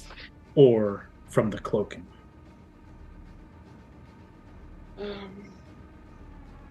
Between Mary and Gord, I think this decision is only fair done between the two of you rather than involving the crew who would be in the midst of various battles or in the astral sea. Like, chilling. Yeah. Between the two of you and Eli, what's the designation? What's the plan? I would curious to hear what Brock thinks. I'm also going to use this time, I guess, through this conversation to, my plan here, but I'm not going to say it out loud, forward my idea that we've talked about how I want to use the city potentially, and make sure that he knows that, and he's on board. There is a slight, not misgiving, but just like a little trepidation about the idea, and I want to make sure if he thinks it's possible. Without a shadow of a doubt, it's possible. I'm a little concerned about my aim, as it were, but I've never quite done something quite like this, and in truth, this would be where I would rely heavily on Arthur's destructive nature. Though I'll do my best. Okay. My gut says we need the cloaking, but I'm curious as to what Brock thinks. Cloaking, movement. Weapons. We can't give up flight. Weapons. That's not going to happen. So it's either the cloaking or the weapons goes. So it stays secret, or it can fuck shit up, but everyone knows it's there and it becomes a target. I say we keep it secret. We keep it safe. Okay. We're on the same page then. Okay. Understood. I will be decommissioning our weapons aboard the ship, aboard the city, whatever this is. That being said, I await your command for the doomsday event of Mythandor. Be safe. You just don't respond to his be safe? He's just all alone up there and you leave him on red? I can't say shit.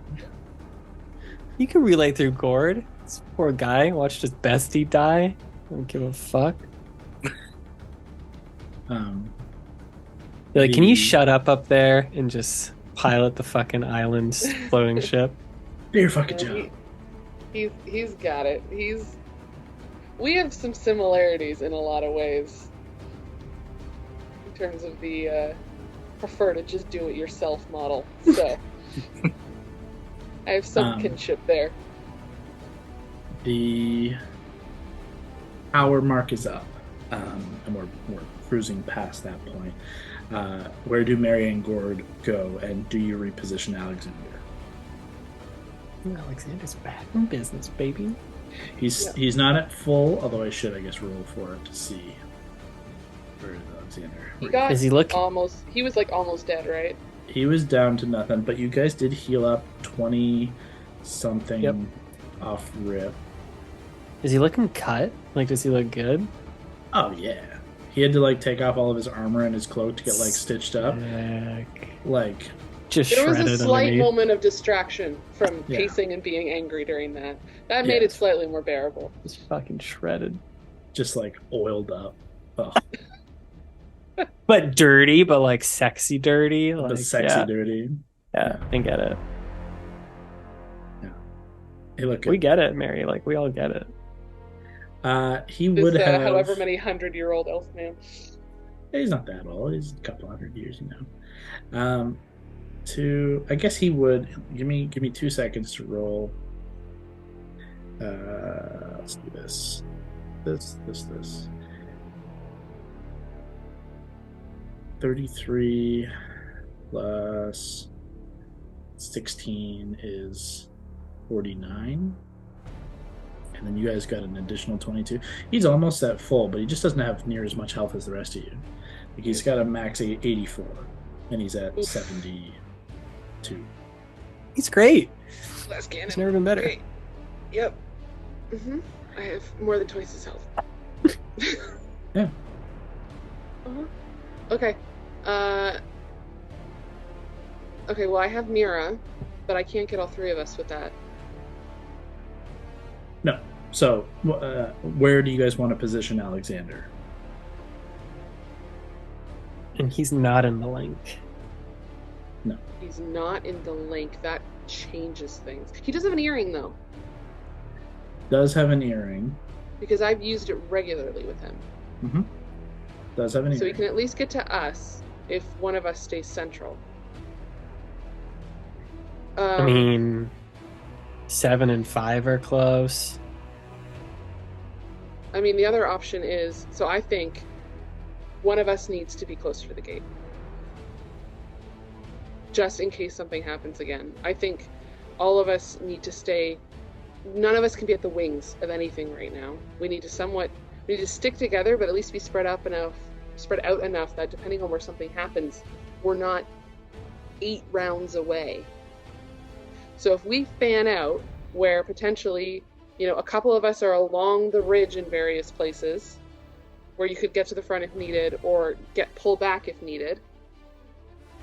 A couple of us either throughout the ruins or in the wings of the ruins, right? Like with those what are they called, the flanks? But kind of if everyone can shift to the most inner of all these options, like, close to the middle of the piece of pie, as it were. So what if we decide who's going where. did Hondo at 2? Because he doesn't want me too far from his pigmen, No. He can still yell at his pigmen from 2. We did Val and Brawley back at 5, on the cusp of the ruins. You and Gordo could be at 7, and Alexander could be at either 4 or 3, which is within earring of Val and Brawley or everybody. Everybody. 1 second. Let me look at the map again. Thinking is everyone is paired up with someone who is in the big telepathic link too. I just want to ask one question. As you're having this conversation, do Mary and Gord make their way to 2 where everybody is? So you're having this like in person rather than over earrings? Because you would all be at 2 at this point if you I think so. chose Yeah, to. that's it. Get them to 2. It's like central. Yeah. Yeah. As you're having this like plan. Yeah. I think... Fuck, I'm worried about something happening at the gate again. Well, that's why you guys are there. At 7? Me and Mary Gord at 7, Val Brawley 5, Hondo 2, Alexander either 4 or 3. So he's either with... He would choose 4 in that case to be. Yeah, he's going to go Malcolm. with Yeah. Malcolm. Then Druids and the Veil people cover 3. Blade Okay. Singers are at 2. And then Baldora could hold 1 for as long as she wants. But I mean, if that line's starting to fall, they could fall back to 2. I would say, rather than Brock and I being solidly at 7, I would say more central to 5, so that if we need to get to 2 or 7, it's equidistant. Sure. Does that make sense, Kyle? Yep. And then we can have Mira, so we right can at the get anywhere tip of fast if we 5. need to. Kind of, yeah. Yep. Like, No problem. yeah, center-ish of 5, probably not on, you know, I guess the center is a giant crack in the ground, but somewhere near there. Actually, you know, we can even just stay flying up so we can see everything. Kind of beneath Eli. Easy enough. And then, yeah, actually, that's not so far for Alexander to go if we need to drop him off on the way. As you're having this conversation, the clouds overhead begin to grow a little thicker, and a faint rain begins to start falling across the battlefield. I've seen this movie before. I know how this shit goes. We're just homes deep now. Kyle's favorite fight scene. Nah, I'm thinking Any movie ever. thinking Haverstock. Oh. Blood rain. So far, the rain is still I literally put my hand out. Yeah, I'm like, okay, alright. watery. It does. I'm gonna make a note to Alana that's like, don't you have something that in the bad weather can seriously fuck shit up? Like a call lightning thing or something? Like call lightning? I used it already. Call lightning?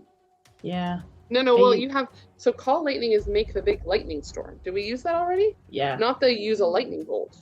No, I used it already. I used it last game. I think she does. Did we? Oh, fuck. I didn't realize that. I used it, the last big fight. Oh, shit. Okay. Yeah.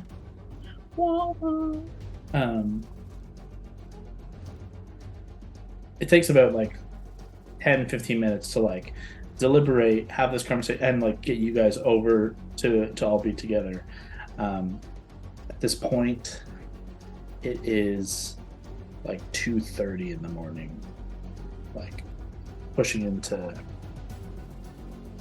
3 almost, I think. And Alana, you know the dawn to be the end game. If dawn comes and this war is not won, it is most assuredly lost.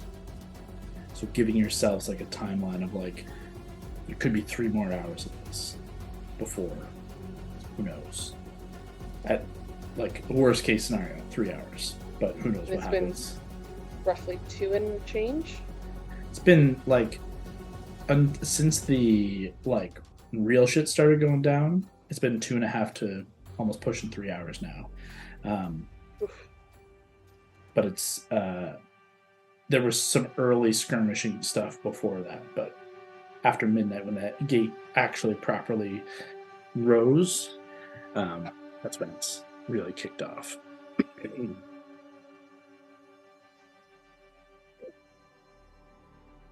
You begin to disperse? Yeah. Yep. Okay. I would like a perception check from everybody. Okay, guys, come on now. We're in the end game now. Let's do this. Come on, roll over there. Yeah, that's right, motherfucker. I got 29. that 20. Oof. Fuck yeah, good, because I rolled like shit. 35. 17. Okay. I rolled a 2, but with perception, I get an automatic 10, so plus 15, 25. Hondo, Gord, and Valentine are the first to pick this up. Alana and Mary just seconds behind. As you finish your deliberations and begin to mount up and split your different ways and check terrain, check the state of the front, the rain begins to grow torrential. Non-magical flame is completely doused. If a torchlight is gone, any bonfires that are not a magical source disperse. Visibility becomes challenging, and there's a threatening roll of thunder and lightning. It spreads a palpable wave of fear through your side. The archers on the ridge where you are closest to begin to grow nervous. Their skills are significantly hampered by low visibility and rain. Their distances gets cut in half. Their effectiveness, likely. Eli kind of calls out telepathically that he needs to reposition the city because the cloud cover has shifted, and he needs to redirect to see. And his visibility is likewise hampered by cloud and rain and fog. Daisy kind of turns to you, Val. She notices your kind of hand out to like see, and your distrust, your expectation of something others. She kind of notes to you like, the storm is odd. It's not natural. That doesn't surprise me. Raymond did something like this in Haverstock.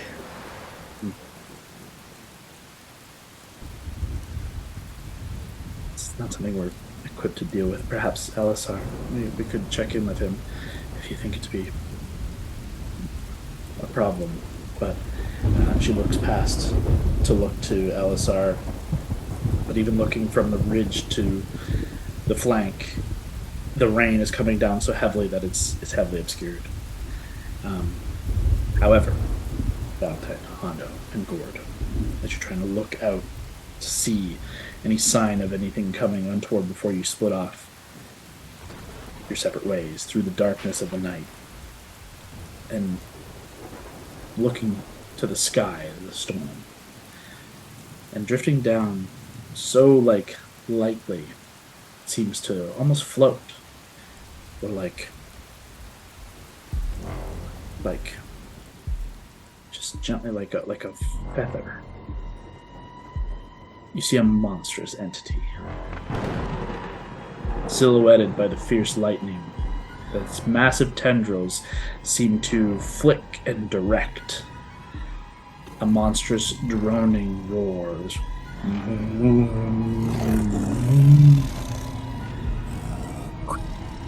It can be echoed out for miles. You can hear it and heard it beneath the sea. And above, it is no less frightening. Even at this distance, the unmistakable sign of a reanimated kraken descending upon the warfront, massive tendrils, almost marionette-like, descending down. What do you do? We'll find out next time. Damn. Curse you, Kraken. Why do you punish us? We knew this was gonna happen. Why do you punish us? Oh my god. Dude, one of us can transform into like a dragon or something. Take it. What a terrifying image that is. Oh my god.